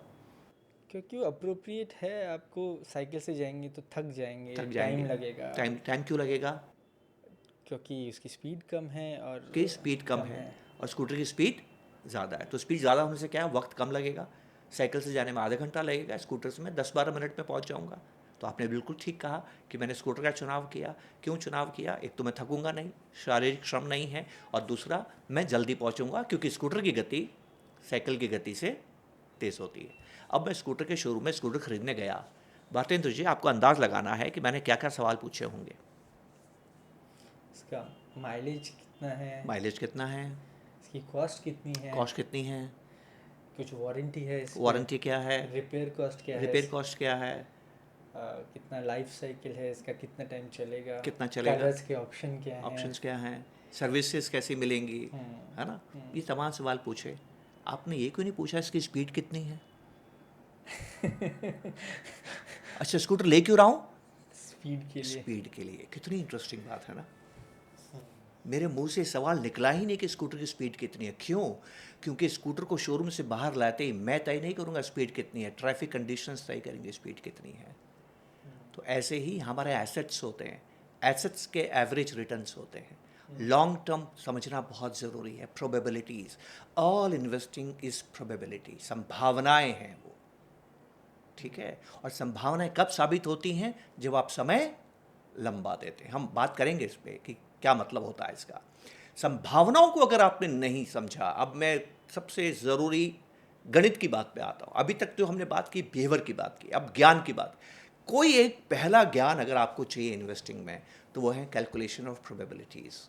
और यकीन मानिए इंसान कैलकुलेशन ऑफ प्रोबेबिलिटीज़ में बहुत कमज़ोर होता है, बेहद कमज़ोर होता है। जीवन में अच्छा होता है, इन्वेस्टमेंट में कमज़ोर होता है, राइट। तो प्रोबेबिलिटी क्या है? प्रोबेबिलिटी है हमेशा नहीं, इन गिवन कंडीशन, ज़्यादातर स्कूटर की स्पीड साइकिल से ज़्यादा। कितनी ज़्यादा होगी हम नहीं कह सकते हैं, ज़्यादा होगी। ऐसा ही इन्वेस्टमेंट है। इन्वेस्टमेंट में अगर आपको पैसा बनाना है तो आपको ऐसे एसेट में जाना है जिसका लॉन्ग टर्म में रिटर्न दूसरे एसेट से ज़्यादा है। बस इस तरह से जब आप काम करते हैं तो आप तय कर पाते हैं। तो आप स्पीड तय नहीं कर रहे हैं, पर आप स्पीड को बढ़ाने की संभावनाओं पे गौर कर रहे हैं। अब एक इंटरेस्टिंग चीज़ आपसे कहता हूँ। माना कि आप स्कूटर जब चलाते हैं तो आप स्पीड तय नहीं कर सकते हैं, लेकिन फिर भी जब भी मौका मिलता है और सड़क खाली मिलती है तो आप क्या करते हैं बताइए? तेज चलाते तेज़ हैं। कर देते हैं। इन्वेस्टमेंट में ये मौके आते रहते हैं। आपको समझ में आ जाता है कि अब मेरे हाथ में है स्पीड को बढ़ाना, लेकिन दुर्भाग्य से तब आप एक्सीलेटर को नहीं बढ़ाते हैं। क्यों नहीं बढ़ाते हैं? क्योंकि आबो हवा आपके विपरीत होती है। तो वो भी एक समझना बहुत ज़रूरी है कि आप डर तो नहीं रहे हैं। तो यहाँ एक बहुत बड़ी बात आपसे मैं कहने जा रहा हूँ जो बहुत गौर से सुनने की ज़रूरत है। मैंने इसके पहले जो बातें कहीं, आप सुने न सुने, माने न माने, आपकी इच्छा है। इसके बाद जो हम बात करेंगे, आप सुने न सुने, माने न माने, मुझे परवाह नहीं है। पर अब जो कहने जा रहा हूँ वो मानना ज़रूरी है। इसको नहीं माना तो पैसा नहीं बनेगा। और ये क्या है? भारतीय जी, आप और मैं शहर में रहते हैं, आप मुंबई में रहते हैं और मैं जोधपुर में रहता हूँ। शहर मतलब जहाँ मानव समाज है। मानव समाज सभ्य होता है, इसलिए इसको सिविलाइजेशन कहते हैं, इसको सभ्यता कहते हैं। हर सभ्यता की अपनी एक संस्कृति होती है, द वे वी लिव, हम किस तरह से जीवन जीते हैं। मैंने ये देखा है कि जो मानव संस्कृति है, मानव संस्कृति में जो कमज़ोर है उसकी रक्षा करने की हमें ट्रेनिंग दी जाती है कि समाज में जो भी कमज़ोर लोग हैं उनकी मदद कीजिए, समाज में जो कमज़ोर लोग हैं उनकी रक्षा कीजिए, समाज में जो सबसे कमज़ोर लोग हैं उनकी सहायता कीजिए। हम बीमार लोगों की मदद करते हैं, बच्चों का ध्यान रखते हैं, जो ओल्ड पीपल हैं, वयोवृद्ध हैं, उनका हम ध्यान रखते हैं, तो कमज़ोर की हम सहायता करते हैं। लेकिन जब आप बाज़ार में निवेश करते हैं तो आपको बाज़ार की प्रकृति को अपनाना है कि बाज़ार ऊपर नीचे होता है। जब आप निवेश करते हैं आप प्रकृति का सामना करते हैं, संस्कृति का नहीं। और आप जानते हैं प्रकृति कमज़ोर के साथ क्या बर्ताव करती है? Survival of fittest. Exactly. प्रकृति को कमज़ोर पसंद नहीं है। वो कमज़ोर का दमन करती है। तो एक इन्वेस्टर को हमेशा एक बात याद रखनी है, अगर आप इन्वेस्टर बने हैं तो ये बाज़ार जो है ना, ये कमज़ोर को पसंद नहीं करता है। इस बाज़ार को भी ज़िंदा रहना है, और जंगल सबसे पहले कमज़ोर को मारता है, उसी तरह ये बाज़ार सबसे पहले कमज़ोर को बाहर निकालता है। तो कागज़ पे मोटा मोटा लिखना है, मैं गलत हो सकता हूँ, मेरा चुनाव गलत हो सकता है, मेरा चुनाव सही हो सकता है, पर कुछ भी हो, बाज़ार में जैसा भी आलम बने, मैं कमज़ोर नहीं पड़ूंगा। अगर आप कमज़ोर नहीं बने, ये सरकार, ये बाज़ार आपको आशीर्वाद देगा और आपका पैसा बन जाएगा। ये एक इम्पॉर्टेंट चीज़ है जो हमें समझने की ज़रूरत है। और आप कमज़ोर कैसे नहीं पड़ेंगे, उसके लिए आपको क्या करना है, हमेशा शांत रहना है। अगर शांत नहीं है तो समृद्धि नहीं आएगी। इंसिडेंटली बड़ी इंटरेस्टिंग बात आपसे कहता हूँ, हमारे यहाँ हिंदुस्तान के दर्शन में धर्मस्य मूलम अर्थ कहा गया। धर्म के मूल में अर्थ है, मतलब धर्म से भी इम्पोर्टेंट क्या है, अर्थ। हमारा शास्त्र ये कहता है कि अगर आपने अर्थ का अर्जन नहीं किया है तो आप धर्म का पालन नहीं कर सकते। 4 दिन से जो बच्चा भूखा है वो चोरी ज़रूर करेगा क्योंकि वो भूखा है। तो अगर आपने अर्थ, तो हमारे जीवन में अर्थ अर्जन को सबसे बड़ा काम जीवन का माना गया है। जब अर्थ अर्जन इतना बड़ा काम है तो आप सोचिए कितना हमें अर्थ के लिए कितना हमें श्रम करना होगा और कितना ध्यान रखना होगा। तो हमारे दर्शन के अंदर क्योंकि अर्थ को बहुत इम्पॉर्टेंट माना गया है, तो हमारे जो स्क्रिप्चर्स है उसमें कहा गया है कि जीवन में अगर आपको खुश रहना है तो आपको समृद्धि प्राप्त करनी है, लेकिन आप समृद्धि तब तक प्राप्त नहीं करेंगे जब तक शांत नहीं रहेंगे। तो आपको एक बात बताऊं, वेद में कितने भी मंत्र आप पढ़ लीजिए समृद्धि के ऊपर हैं, उसको शुरू आप कैसे करते हैं, ओम शांति से, ख़त्म कैसे करते हैं, ओम शांति से। अगर आप शांत नहीं हैं तो समृद्ध नहीं हो सकते। तो निवेश की यात्रा में आपको हमेशा शांत रहना है। तो शांत रहेंगे तभी रहेंगे जब डरेंगे नहीं। और कब नहीं डरेंगे, जब आप जानते हैं कि चीज़ें आपके नियंत्रण में। ये सबसे इम्पॉर्टेंट वर्ड है। निवेशक के मन में हमेशा एहसास होना चाहिए कि things are in my control. और नियंत्रण में चीज़ें कब रहेंगी, जब आप भविष्य की व्याख्या कैसे करते हैं, ध्यान से समझिएगा। मेरी जब शादी हुई तो मैं 2 फॉर्म लेके आया। एक था टर्म इंश्योरेंस का फॉर्म, एक था SIP का फॉर्म। मेरी पत्नी पूछती है, आप ये फॉर्म मेरे से क्यों भरवा रहे हैं? अपनी पत्नी को मैंने फॉर्म भरने के लिए दिए। मेरी पत्नी पूछती, टर्म इंश्योरेंस क्यों कर रहे हो? मैंने कहा, बीमारी से, दुर्घटना से अगर मैं मर गया तो तुम्हें पैसा मिलेगा। फिर वो पूछती है, SIP क्यों कर रहे हो? मैं कहा, अगर मैं नहीं मरा तो हमें पैसा मिलेगा। देखिए भारतेंद्र जी, पैसा ज़रूरी है। मैं कल भी मर सकता हूँ, 100 साल भी नहीं मरूँ। कल मर जाऊँ तो टर्म इंश्योरेंस से पैसा आएगा, 100 साल तक ज़िंदा रहूँ तो SIP से पैसा आएगा। तो मैं ये जानने की कोशिश नहीं कर रहा हूँ मैं कब मरूँगा, मैं तैयारी कर रहा हूँ कभी भी मरूँ घर में पैसा होना चाहिए। तभी आप शांत रहते हैं। यही इन्वेस्टर को करना है।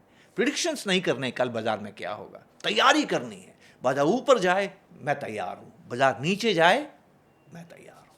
तब आपकी यात्रा पूरी होती है। और जो यात्राएं पूरी करते हैं वो अपने डेस्टिनेशन पे पहुँचते हैं, स्पीड चाहे कुछ भी हो। आज आपने मुझसे क्या कहा था बताइए ईमानदारी से, जब 2 दिन पहले हम व्हाट्सएप पे मैसेज एक्सचेंज कर रहे थे, आपने मुझसे क्या कहा था? 30 मिनट लगेंगे। कहा था कि नहीं कहा था? लगे मुझे 55 मिनट, बताइए आप, लेकिन हम बात कर रहे हैं ना। बस यही बात हमें समझने की ज़रूरत है। आपने 2-3 बातें की। एक कि हमें डरना नहीं है।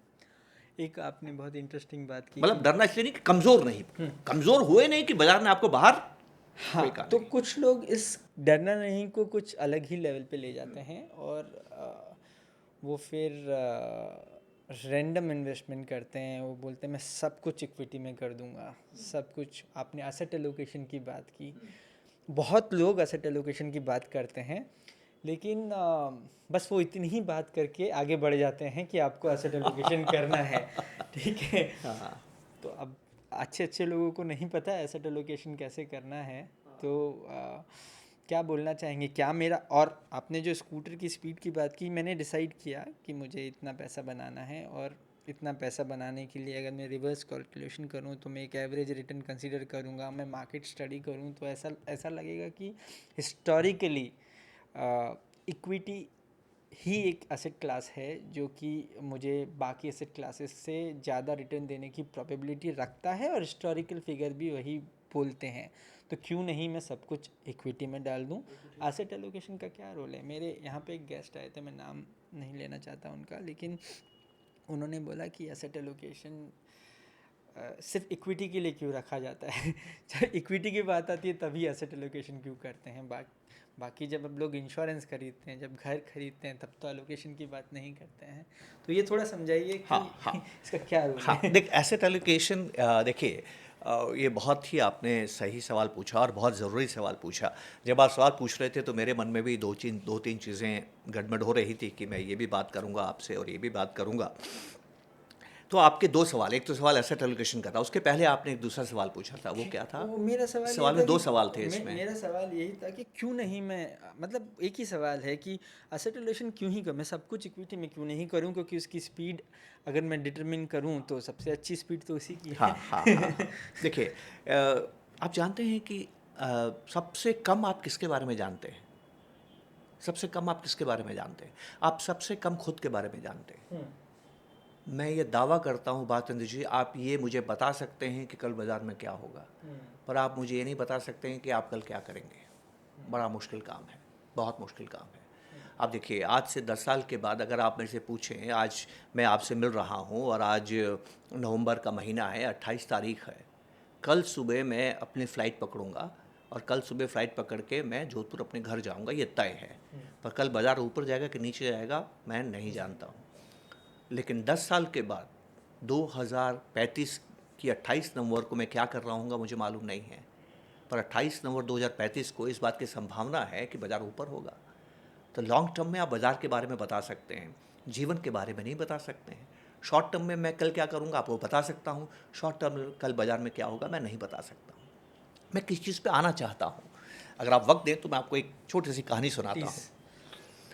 बहुत पुरानी बात है, जयपुर की ही बात बता रहा हूँ। मेरा बेटा पैदा हुआ और वो धीरे धीरे बड़ा हो रहा था, तीन साल की उम्र थी। मैं ऑफिस जाने के लिए तैयार हो रहा था। वो जो मेरे बॉस थे वो बहुत पर्टिकुलर थे कि ऑफिस पे समय पे आना है, और समय पे नहीं आना उनको बिल्कुल अच्छा नहीं लगता था।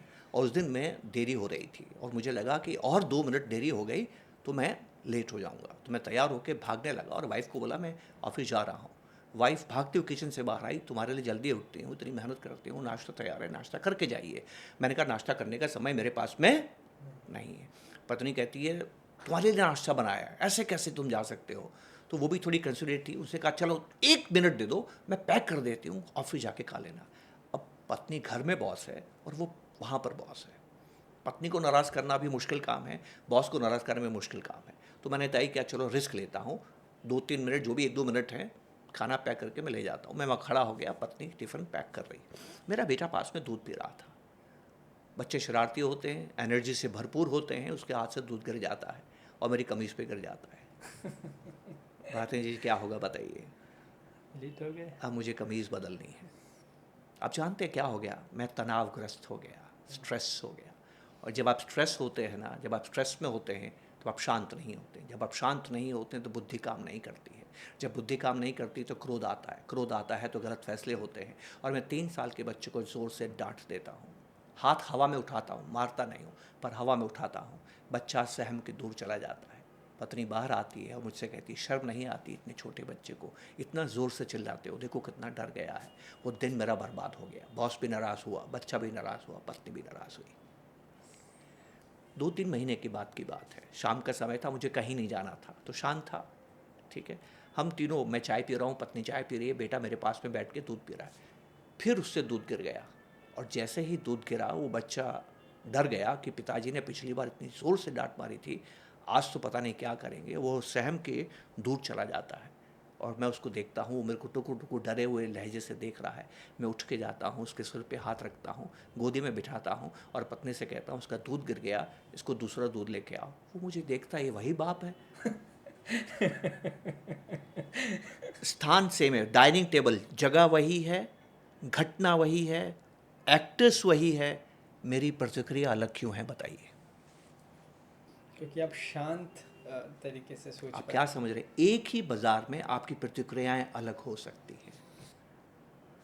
इन्वेस्टमेंट का सबसे बड़ा रिस्क क्या आप जानते हैं? वेरिएंस इन आउटकम। आप एक ही काम कीजिए, आउटकम अलग होता है, आप नहीं जानते हैं। तो यह जो सबसे बड़ा खतरा है, खतरा ये नहीं है कि कल बाजार क्या करेगा, खतरा ये है कि कल आप क्या फैसला करेंगे। और जब आप एसेट एलोकेशन करते हैं ना, तो आप उस फैसले को नियंत्रित कर सकते हैं। Reason number 1। रीज़न नंबर 2, ये बात सही है कि इक्विटी में पैसा बनता है, लेकिन मैं 10 बर्थडेज तब बनाता हूँ जब 9वां मनाता हूँ, 9वां तब बनाता हूँ जब 8वां मनाता हूँ, 8वां तब बनाता हूँ जब पहला बनाता हूँ। हमें जो सबसे ज़रूरी बात समझनी है, आप जानते हैं क्या है, इक्विटी लॉन्ग टर्म में पैसा बनाती है और लॉन्ग टर्म बनता है शॉर्ट टर्म से। Several short term, long term is total of several short term. मैं 1 सेकंड ज़िंदा रहूँगा तो 1 मिनट देखूँगा, 1 मिनट ज़िंदा रहूँ, 7 मिनट ज़िंदा रहूँगा तो 1 घंटा देखूँगा, 24 घंटे ज़िंदा रहूँगा तो 1 दिन देखूँगा, 7 दिन ज़िंदा रहूँगा तो 1 सप्ताह देखूँगा, 4 सप्ताह ज़िंदा रहूँगा तो 1 महीना देखूँगा, 12 महीना ज़िंदा रहूँगा तो 1 साल देखूँगा। मुझे हर सेकंड ज़िंदा रहना है, मुझे शॉर्ट टर्म को प्रोटेक्ट करना है, तभी तो लॉन्ग टर्म देखूँगा। क्या इक्विटी शॉर्ट टर्म को प्रोटेक्ट कर सकती है? इसीलिए एसेट एलोकेशन की ज़रूरत है। लोग, मैं फिर कहता हूँ, हमारे दुनिया की सबसे बुरी बात क्या, लोग नींव नहीं देखते हैं। हमें नींव बनानी है, घर अपने आप अच्छा बन जाता है। हम जब गृह प्रवेश के लोगों को बुलाते हैं ना, कोई नींव पे सवाल पूछता है? सब क्या कमेंट्स करते हैं, पर्दे बड़े अच्छे हैं, फ्लोरिंग बड़ी अच्छी है, फिटिंग्स बड़ी अच्छी हैं, एसी को अच्छी जगह लगाया है, धूप आती है। कोई पूछता है नींव कितनी मजबूत और गहरी है? वो घर आपकी बाढ़ में, भूकंप में रक्षा करेगा कि नहीं करेगा, निर्भर करता है कि नींव कितनी मजबूत है। हमारे जीवन में हमें नींव के बारे में बात करना सिखाया नहीं गया है, क्योंकि वो नज़र नहीं आती है। हमारी दुनिया की सबसे मुश्किल बात यह है कि हम शॉर्ट टर्म की ज़्यादा बातें करते हैं, शॉर्ट टर्म स्ट्रेटजीज़ की बातें करते हैं। इनफैक्ट मैंने अपने जीवन में किन लोगों को मैं जानता हूँ भारतेंद्र जी, जो 30 साल से इस बाज़ार में, जितने भी लोगों को मैं 30 साल से जानता हूँ, कौन है बताइए, अंदाज़ लगाइए वो लोग कौन हैं। वो लोग हैं ब्रोकर्स हैं, एमएफडीज़ हैं, डिस्ट्रीब्यूटर्स हैं, इन्वेस्टर्स हैं, स्टॉक मार्केट में काम करने वाले हैं, एएमसीज़ में, म्यूचुअल फंड्स में काम करने वाले हैं। जितने लोगों को मैं जानता हूँ, इसमें 2% लोग नहीं हैं जिनके पास 20 साल से लगातार कोई फंड हो। आप जानते हैं इस बात को? मेरे अपने म्यूचुअल फंड में जिसमें मैंने काम किया, उसमें जिस स्कीम्स ने इतना हज़ारों रुपए, 10 रुपए के 2-3 हज़ार रुपये बना दिए, वहाँ मैं 2-3 लोगों को नहीं जानता हूँ जो जब से स्कीम आई है तब से इन्वेस्टेड हैं। बताइए आप, ये तो हालात है। और ये और भी बदल गया है क्योंकि शायद पहले इन्फॉर्मेशन इतनी इजीली अवेलेबल नहीं होती है। अब आप फ़ोन खोलिए, आपको पर डे, पर वीक, पर मंथ का आपको रिटर्न दिख तो रहा मैं फिर कहता हूँ, है। प्लीज़ प्लीज़ एसेट एलोकेशन कीजिए। आप सबसे कम खुद को जानते हैं। जो भी लोग ये कहते हैं कि मैं इक्विटी में इन्वेस्टमेंट करूँगा और बाजार गिरने पर नहीं घबराऊँगा, वो अपने आप से झूठ बोल रहे हैं, अपने आप को धोखा देना है। इस शरीर को 2 तरह की वेदनाएं होती हैं, 2 तरह की तकलीफ़ें होती हैं शरीर को, एक शारीरिक, एक मानसिक। भारतेंद्र जी, मजाक नहीं कर रहा हूँ। इस शरीर को मानसिक रूप से और शारीरिक रूप से इतनी तकलीफ़ दी जा सकती है जो आपकी सहन शक्ति से बाहर हो, ये बाज़ार कर सकता है। बाज़ार आपके सहने से ज़्यादा भी आपको तकलीफ़ दे सकता है। समझिए इस बात को। तो आपको तकलीफ़ ना हो, इसके लिए आपको तैयारी करना बहुत ज़रूरी है। आपने एक अच्छा एग्जाम्पल दिया था कि जब आप अ, एक एज अ थर्ड पर्सन किसी चीज़ को देखते हैं तो आप एक समझदारी वाली बात करते लॉजिक हैं। इवेंट से जब बाहर रहते हैं तो आप लॉजिकल होते हैं। क्या यही रीज़न है कि एक एडवाइज़र आपको या फाइनेंशियल कोच या डिस्ट्रीब्यूटर आपको हेल्प कर सकता है या होना चाहिए? हाँ, ये एक बड़ा रीज़न है और ये रीज़न मैं नहीं कहता। 1940 में, 1930 में बेंजामिन ग्राहम ने कहा था, जो कि वॉरेन बफेट के गुरु माने जाते हैं। इक्विटीज़ में खूब पैसा बनता है। रिक गुरिन की कहानी आप जानते हैं, जो वॉरेन बफेट के दोस्त थे। देखिए, वॉरेन बफेट, चार्ली मंगेर और रिक गुरियन, ये 3 दोस्त थे, जिसमें ज़्यादा होशियार था बाज़ार को परखने में रिक गुरियन। ज़्यादा होशियार था, चार्ली मंगेर से भी ज़्यादा होशियार था और वॉरेन बफेट से भी होशियार था। तीनों की बर्सा हाकवे में शेयर होल्डिंग हुआ करती थी। हुआ क्या, क्योंकि ये थोड़े स्मार्ट थे, तो इनको लगा कि मैं बाज़ार को समझता हूँ और इकोनॉमी अमेरिका की अच्छी कर रही थी। तो इन्होंने कुछ बाज़ार से पैसा उठाया, जल्दी बाज़ार, इक्विटी में पैसा बना, आपने कहा ना इक्विटी में पैसा बनता है, तो वही उनके अंदर जोश था, उनके अक्ल पे भरोसा था और उन्होंने उधार ले लिया, उधार लेके इन्वेस्ट कर दिया। 73 में हो गया मिडिल ईस्ट में प्रॉब्लम, इसराइल और अरब के बीच में युद्ध हो गया और अमेरिका ने इसराइल की मदद कर दी। जैसे ही अमेरिका ने इसराइल की मदद की, सऊदी अरब बहुत नाराज़ हो गया। सऊदी अरब कहता है कि तेल हमारा खाते हो और मदद उनकी करते हो। पूरे मिडिल ईस्ट ने एक फ़ैसला किया कि आज से अमेरिका को तेल देना बंद। त्राही त्राही मच गई साहब अमेरिका में। अमेरिका ने सबसे बुरे दिन अगर कोई देखे अपने अपने पिछले 200-250 साल के इतिहास में, वो एक सिविल वॉर के अलावा अब्राहम लिंकन के समय अगर उसको हटा दें आप, तो 73 से 77 का जो समय था, 75 का जो समय था, ये 2 साल था, ये अमेरिका के बहुत ख़राब साल थे। और उन ख़राब 2 सालों में महंगाई भी अमेरिका में बहुत बढ़ी, 14-15% तक अमेरिका के अंदर महंगाई चली गई और बाज़ार धाराशायी हो गया। रिक गुरियन को अपने सारे शेयर्स वॉरेन बफेट को देने पड़े। बताइए कितना नुकसान हो गया, क्योंकि उन्होंने दो तरफा तैयारी नहीं की, क्योंकि उन्होंने एसेट्स को एलोकेट नहीं किया। तो मैं एक बात जानता हूँ, अगर आप भविष्य नहीं जानते हैं ना, तो इतिहास पढ़िए। जो इतिहास पढ़ते हैं वो अच्छे इन्वेस्टर्स बनते हैं। आपको इतिहास जानने की ज़रूरत है। हमारे अंदर ज़बरदस्त तरह का ईगो होता है, चीज़ें हमें लगता है कि हम सब कुछ जानते हैं, हम लोग सब कुछ समझते नहीं। तकलीफ़ आपके सहने से ज़्यादा बाजार आपको दे सकता है। हमें ये बात समझना बहुत ज़रूरी है। and this is what we have to understand। तो मेरा ये मानना है कि एसेट एलोकेशन आपको ज़रूर करना चाहिए। आप बहुत धनी हैं तो अलग बात है, लेकिन हम तो आम लोगों की बात, आपका आपका आपका ये पॉडकास्ट तो वो भी देख रहा होगा ना जो महीने के 25,000 रुपये कमाता है। देख रहा होगा कि नहीं देख रहा होगा, बताइए, है ना? तो सबके लिए ये ज़रूरी चीज़ है। एक एक फिर ये मेरा पर्सनल सवाल है कि हाँ, वो एडवाइज़र की आपने बात की थी, तो इसीलिए एडवाइज़र की ज़रूरत है कि बेंजामिन ग्राहम ने आज से 1930 में बात कही थी कि एडवाइज़र आप जानते हैं कौन होता है पार्थन जी? जो आपको आपसे बचाता है। सबसे बड़ी गलतफहमी क्या है? एडवाइज़र खुद की, एमएफटी खुद की गलतफहमी क्या है? कि वो इन्वेस्टर के पैसे मैनेज कर रहा है। नहीं भैया, आप तो इन्वेस्टर से पैसे लेके म्यूचुअल फंड को दे रहे हो। आप पैसे मैनेज नहीं कर रहे हो, आप क्लाइंट को मैनेज कर रहे हो। ये दोनों अलग बातें हैं। योर क्लाइंट बिहेवियर रेगुलेटर, आप वो काम कर रहे हैं। एक छोटी सी बात बताइएगा, युद्ध में सबसे ज़रूरी चीज़ क्या है? कि आपका दूसरे से ज़्यादा हुनरमंद होना चाहिए, ज़्यादा स्किलफुल होना चाहिए। हम ट्रेनिंग क्यों करते हैं फ़ौज की, बताइए? हम फ़ौज के लिए बेहतर हथियार क्यों खरीदते हैं, है ना? आप कहते हैं अमेरिका की फ़ौज मजबूत है, क्यों कहते हैं अब अमेरिका की फ़ौज मजबूत है? आप कहते हैं चीन की फ़ौज मजबूत है, हिंदुस्तान की फ़ौज मजबूत है, आप क्यों कहते हैं? जब भी एक आम आदमी कहता है कि हिंदुस्तान और पाकिस्तान की क्या औकात है, ऐसा बोलता है कि नहीं बोलते हैं? पाकिस्तान एक बहुत कमज़ोर फ़ौज है, हम बहुत ताकतवर फ़ौज है, ऐसा बोलते हैं कि नहीं बोलते हैं? तो मुझे बताइए, महाभारत में सबसे ताकतवर योद्धा कौन था, सर्वश्रेष्ठ कौन था? अर्जुन। सर्वश्रेष्ठ है ना, वो सबको हरा सकता है और सबको हराया भी उसने। तो फिर उसको कृष्ण की ज़रूरत क्यों है? ठीक है, सबसे अच्छा बैट्समैन कौन है हिंदुस्तान के अंदर? तेंदुलकर। कोच क्यों रखता है? सर्वश्रेष्ठ है ना भाई, बेस्ट है ना। इनफैक्ट उसका नहीं होता है जो गली में क्रिकेट खेलता है, पर तेंदुलकर का है। तो क्यों है ऐसा? इसका रीज़न क्या है? इसका रीज़न ये है कि एडवाइज़र आपको आपसे बचाता है। ये जो हमारा मन है ना, ये कितना भी डर सकता है और कितना भी लालची हो सकता है। तो एक उदाहरण देता हूँ, कहानी सुनाने का टाइम है अपने बहुत पास? टाइम है हमारे पास। महाभारत में जो सबसे समझदार व्यक्ति है उसको कहा गया है युधिष्ठिर को। इतना समझदार है कि उसका नाम आप जानते हैं क्या है? दूसरा नाम क्या है? अंदाज लगाइए, युधिष्ठिर का दूसरा नाम क्या है? धर्मराज। उसको धर्मराज कहते हैं, धर्म का राज, राइट। वो हमेशा धर्म का पालन करता है, हमेशा सत्य का पालन करता है। लेकिन जब जुआ खेलता है, भाइयों को दांव पे लगाता है। जब जुआ खेलता है, पत्नी को दांव पे लगाता है। ये धर्म है कि अधर्म है, बताइए?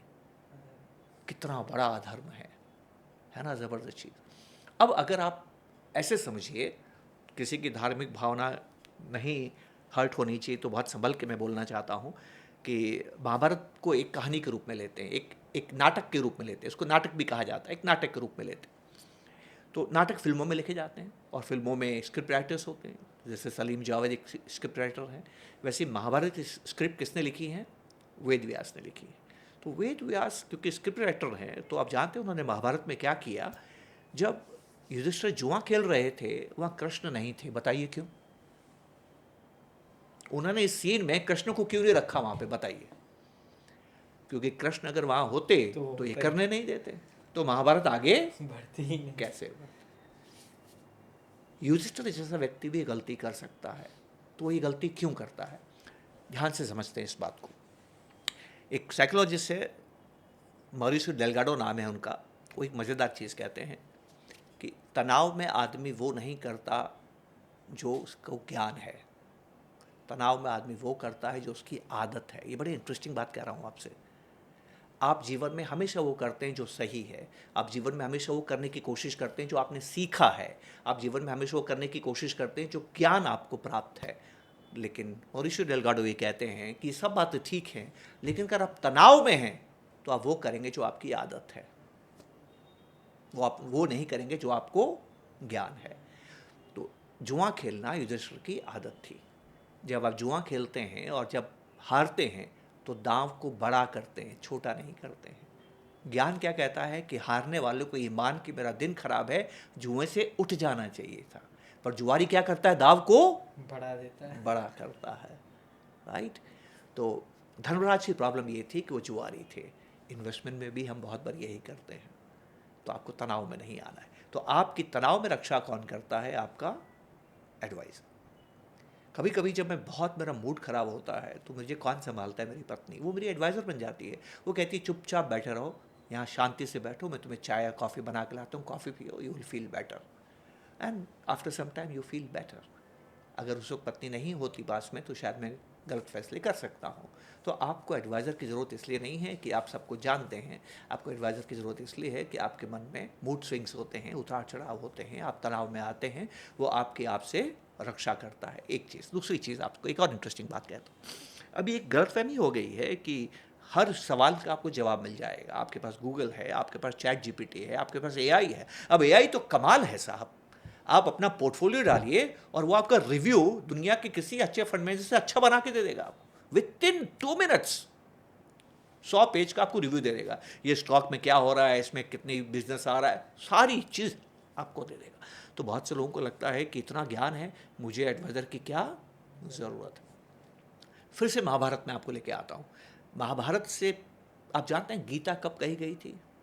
और कहते हैं गीता में ज्ञान है, जिसके बारे में कहा जाता है कि टाइमलेस ज्ञान है ये गीता आप जानते हैं कब कही गई थी? जब दोनों सेनाएं आमने सामने खड़ी थी और अर्जुन ने कहा कि मैं युद्ध नहीं करूंगा। उस वक्त भगवान कृष्ण उसको ज्ञान देते हैं। जैसे आपको चैट जीपीटी से, एआई से, जेमिनी से आपको ज्ञान मिलता है, आपको गूगल से ज्ञान मिलता है, तो अर्जुन को उन्होंने ज्ञान दे दिया। मेरा सवाल सुनिएगा। ज्ञान देने के बाद भगवान कृष्ण 18 दिन युद्ध में साथ रहे कि द्वारका चले गए? साथ रहे। जब ज्ञान दे दिया तो साथ क्यों रहे? क्योंकि वो जानते थे ज्ञान देने के बाद भी वही करेगा जो उसको करना है। ज्ञान से कुछ नहीं होता है, ज्ञान लेके भी आप वही करेंगे। स्ट्रेट सवाल पूछता हूँ, मॉर्निंग वॉक पे जाना चाहिए कि नहीं जाना चाहिए? जाना चाहिए। सबको ज्ञान है कि नहीं है? सब जाते हैं क्या? जाते हैं क्या? नहीं जाते। ये जानना पर्याप्त नहीं है कि सही क्या है, आपको करना क्या चाहिए। ज्ञान has no role, wisdom is the role. इसलिए आपको एडवाइज़र की ज़रूरत है। तो ये समझने के बाद भी लोग बोलते हैं कि एडवाइज़र को पे करना कॉस्टली है। हाँ। तो कुछ फिगर या कुछ एनेक्डोट्स या कुछ स्टोरी या कुछ आपके पास ऐसा है, बोलें कि नहीं आप जो खुद करेंगे वो ज़रूरी नहीं, वो शायद एक्सपेंसिव हो सकता है आपके लिए। देखिए, जीवन में 2 चीज़ें हमें कभी समझ में नहीं आएगी। एक है ज़्यादा, एक है जल्दी। ये संघर्ष का विषय है, द्वंद्व है, कॉन्फ्लिक्ट है, ज़बरदस्त कॉन्फ्लिक्ट है। ये एक्सपेरिमेंट मैंने अपने बच्चे के साथ में किया। उम्र थी 4 साल, 2003 की बात है। मेरा बेटा 2000 में हुआ था, 2003 ख़त्म होते होते की बात थी। मैंने पूछा, बेटा चॉकलेट्स कैसी लगती हैं? कहता है, पापा चॉकलेट्स बहुत अच्छी लगती हैं। उसके पहले आपसे एक सवाल पूछता हूँ, 4 साल के बच्चे का मन कैसा होता है बताइए? एकदम मासूम, शुद्ध, साफ होता है, पॉल्यूटेड नहीं होता है। नहीं ना ईर्ष्या, ना द्वेष, ना जलन, ना चालाकी, ये सब नहीं होता है ना बच्चे में, उसमें कुछ नहीं है। ठीक है। तो मैं उसको बुलाता हूँ, बेटा चॉकलेट्स कैसी लगती हैं? कहता है, पापा चॉकलेट्स बहुत अच्छी लगती हैं। मैंने कहा, बेटा मेरे पास 2 पैकेट है, एक में कम चॉकलेट है, एक में ज़्यादा चॉकलेट्स है, कौन सी लेगा? तो हंसता है, कहता है, पापा मोर द मेरियर, आप, मुझे चॉकलेट्स अच्छी लगती हैं। जाहिर है कि जिसमें ज़्यादा चॉकलेट्स है वही पैकेट मैं लूँगा। तो मैंने कहा, बेटा ये ज़्यादा चॉकलेट्स अगर तू लेना चाहता है तो कल मिलेगी, ये कम चॉकलेट्स वाला पैकेट तेरे को अभी मिल जाएगा, तो कौन सा लेगा? मुझे घोर आश्चर्य हुआ, 4 साल का बच्चा मुझे क्या कहता है, मुझे कम वाला चाहिए। कितनी इंटरेस्टिंग बात है ना। स्टेटमेंट क्या था, कौन सा पैकेट चाहिए जिसमें चॉकलेट्स ज़्यादा, लिया कौन सा जिसमें कम है? क्यों?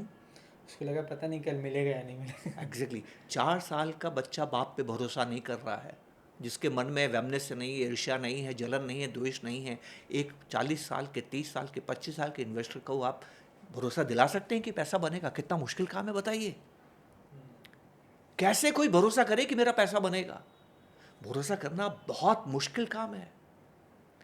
पर आप जानते हैं भारती जी समस्या क्या है, और मुझे इस बात को कहने में कोई संकोच नहीं है। मेरी शादी हो गई है, हम पति पत्नी हैं। मैं अपनी पत्नी पे भरोसा करूं, ये जिम्मेदारी किसकी है? ये उनकी है, उनकी कैसे है? क्योंकि उनके बिहेवियर पे डिपेंड करता है। कैसे? अगर मैं पत्नी पे बोलूं कि आप अग्नि परीक्षा दो, मैं आप पे क्यों भरोसा करूं? परिवार टिकेगा कि बर्बाद हो जाएगा? बर्बाद हो जाएगा। भरोसा आप करते हैं, ये आपको तय करना है। मेरा इस बाजार में पैसा बनेगा कि नहीं बनेगा, ये भरोसा आपको करना है। दुनिया में कोई आपको भरोसा दिला नहीं सकता है। Conviction, you cannot create money on borrowed conviction. आपको खुद पे, हिंदुस्तान की इकोनॉमी पे, बाजार पे अगर आपको यकीन नहीं है तो आपका पैसा नहीं बन सकता। आप भरोसा करते हैं, और जब आप बीमार पड़ के डॉक्टर के पास जाते हैं, डॉक्टर पे आप भरोसा करते हैं। डॉक्टर साबित नहीं, डॉक्टर तो उल्टा आपसे कहता है साइन कर, मरीज मर भी सकता है। वो तो ये कहता है मुझ पे भरोसा मत करना भैया। भरोसा आप करते हैं।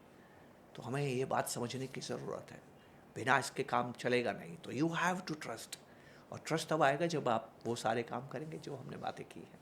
तो सर, कॉस्ट की कई बार बात होती है। मैं इन्वेस्टमेंट के बैलेंस में इक्विटी पे बात करना चाहता हूँ। दो तरीके हैं इन्वेस्ट करने के। आप खुद से कर सकते हैं, आप म्यूचुअल फंड के थ्रू कर सकते हैं। एडवाइज़र की कॉस्ट पे तो लोग बात करते ही हैं, ठीक है। और बोलते हैं कि डायरेक्टली कर लो, क्यों आपको कॉस्ट देनी है, आप बेटर रिटर्न बना लोगे। तो आपको इस पे क्या बोलना है कि why is mutual fund better?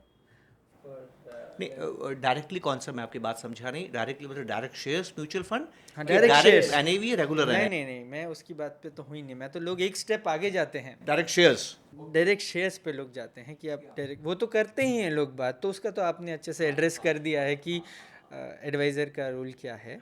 मैं तो बात कर रहा हूँ कि डायरेक्ट शेयर्स खरीदा जाए या डायरेक्ट म्यूचुअल फंड खरीदा जाए। Right right right. देखिए, डायरेक्ट शेयर्स आपको बहुत कन्विंस करेंगे, क्योंकि जिस तरह से डायरेक्ट शेयर भागते हैं, म्यूचुअल फंड्स नहीं भाग सकते हैं। लेकिन एक कहानी और है, जिस अंदाज में डायरेक्ट शेयर्स गिरते हैं, म्यूचुअल फंड्स भी नहीं गिरते हैं। होता क्या है, कभी कभी कोई शेयर्स ना साल भर में भी 10 गुना हो जाते हैं। म्यूचुअल फंड साल भर में 10 गुना नहीं होते हैं। इंसान का जीवन इंसान शॉर्ट टर्म ही सोच सकता है, लॉन्ग टर्म सोच ही नहीं सकता है, क्योंकि हम जंगलों में रहते थे और हम 3 लाख साल जंगलों में रहे हैं। लॉन्ग टर्म की बात करते हुए हमें केवल 200-250 साल हुए हैं। उसके पहले केवल राजा महाराजा लॉन्ग टर्म सोचते थे, आम इंसान लॉन्ग टर्म नहीं सोचता था। तो हम जीवन शॉर्ट टर्म की दृष्टि से देखते हैं। तो इक्विटी डायरेक्ट शेयर्स क्या है, शॉर्ट टर्म में ज़्यादा पैसा बनाते हैं। तो लोगों के मन में एक भावना आ गई है कि डायरेक्ट शेयर्स में पैसा ज़्यादा बनता है। पहली चीज़ तो ये समझने की ज़रूरत है। पर मैं कभी कभी ना इस बहस में नहीं पड़ता हूँ कि ये अच्छा है, ये अच्छा है। कल क्या होगा इसको जानने के लिए मैं इतिहास देखता हूँ। तो यहाँ पर भी मैं एक चीज़ को इस्तेमाल करता हूँ कि क्या मेरे लिए अच्छा है। मैं किसी दूसरे के लिए नहीं कह रहा हूँ कि भाई कहाँ पर सफलता ज़्यादा है। मेरे लिए सफलता इम्पॉर्टेंट है, मेरे लिए सक्सेस इम्पॉर्टेंट है। तो कितने शेयर्स हिंदुस्तान में हैं जिन्होंने पैसा बनाया है, कितने म्यूचुअल फंड हिंदुस्तान में हैं जिन्होंने पैसा बनाया है। तो मैं देखता हूँ कि 30 साल में जितने म्यूचुअल फंड हैं सब ने पैसा बना के दिया है, और 30 साल में सेंसेक्स की जो 30 कंपनियाँ थी उसमें 26 गायब हो गई हैं। तो मुझे एक बात समझ में आई है कि जो डायरेक्ट शेयर है वो शरीर है, पैदा होता है, जवान होता है, बूढ़ा होता है, मर जाता है। म्यूचुअल फंड है, आत्मा है, कमज़ोर को छोड़ता जाता है, मजबूत को पकड़ता जाता है। सिंपल। नंबर 1, आप पैसा बनाएंगे म्यूचुअल फंड में डायरेक्ट शेयर के मुकाबले संभावनाएं बहुत ज़्यादा हैं। पहली चीज़ तो ये हो गई। दूसरी चीज़, डायरेक्ट शेयर में एक बड़ा ख़तरा है। कभी भी कोई भी चीज़ जब अच्छी होती है तो हर लोग उसको इस्तेमाल करने की अपने हक में कोशिश करते हैं। शेयर लिस्ट कैसे होता है? शेयर लिस्ट होता है कि एक व्यापारी जो व्यापार खड़ा करता है, जिसको प्रमोटर कहते हैं, वो बाज़ार में आता है और अपने शेयर्स, जो उसका अपना व्यापार है, दूसरे को बेचता है। मुझे बताइए दूसरे को क्यों बेचता है? प्रॉफिट? कैसा प्रॉफिट? कैसा प्रॉफिट? खुद के लिए कि समाज के लिए? खुद के लिए। एग्जैक्टली जब आईपीओ, दो तरह के आईपीओ आते हैं, एक जिसमें प्रमोटर अपना माल दूसरे को बेचता है और पैसा कमा के चला जाता है, और दूसरा प्रमोटर पैसा इसलिए आईपीओ में लेता है कि उसको बिजनेस बड़ा करना है। 90% प्रमोटर्स किसके लिए आते हैं बताइए? अपना पैसा बनाने के लिए। तो आप में अक्ल होनी चाहिए कि वो आप कौन सा शेयर खरीद रहे हैं। कि ऐसा तो नहीं कि दूसरे ने टोपी आपके सर पर रख दी है। एक बड़ी इंटरेस्टिंग चीज़ आपसे कहता हूँ, आज की तारीख बाज़ार खुला था 28 तारीख नवंबर, बीएससी पे जाइए, 5000 कंपनियों को आप आज का भाव कॉपी उतार लीजिए। कभी गौर कीजिएगा कि बीएससी में कंपनियां एनएससी ज़्यादा क्यों हैं, और कभी गौर कीजिएगा कि एनएससी में कंपनियां न्यूयॉर्क स्टॉक एक्सचेंज ज़्यादा क्यों हैं, जबकि वो इकोनॉमी 30 ट्रिलियन की है और इकोनॉमी 4 ट्रिलियन की है। तो थोड़े जवाब मिलते हैं इन सवालों को पूछने से, राइट। तो आप भाव उतार लीजिए, एक्सेल शीट में आपके पास 5000 कंपनियों के भाव आ जाएंगे। तारीख लिख दीजिए 28 नवंबर 2025। 5 साल के बाद 27 नवंबर 2030 को 5000 कंपनियों के भाव दोबारा उतारिए। आप जानते हैं बातें जी, आप क्या देखेंगे? 30 साल का अनुभव आपको बोल रहा हूँ, 50 से 60 कंपनियों के भाव आज के भाव से नीचे होंगे। आज के भाव से नीचे होंगे। कम से कम 15-20% कंपनियां ऐसी होंगी जिनके भाव आपको एफडी का रिटर्न भी नहीं देंगे, राइट। 10% ऐसे होंगे जो आपको 8-10 एफडी से ज़्यादा आपको रिटर्न देंगे, और आखिरी 10% बचेंगी जिन्होंने सारी दौलत बनाई है। तो मेरा सवाल है, ये 4500 कंपनियां कौन शेयर्स खरीद रहे हैं? कौन लोग जो खरीद रहे हैं?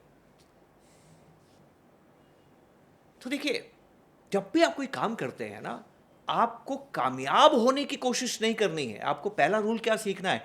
क्या चीज़ें आपको नाकामयाब बना सकती हैं।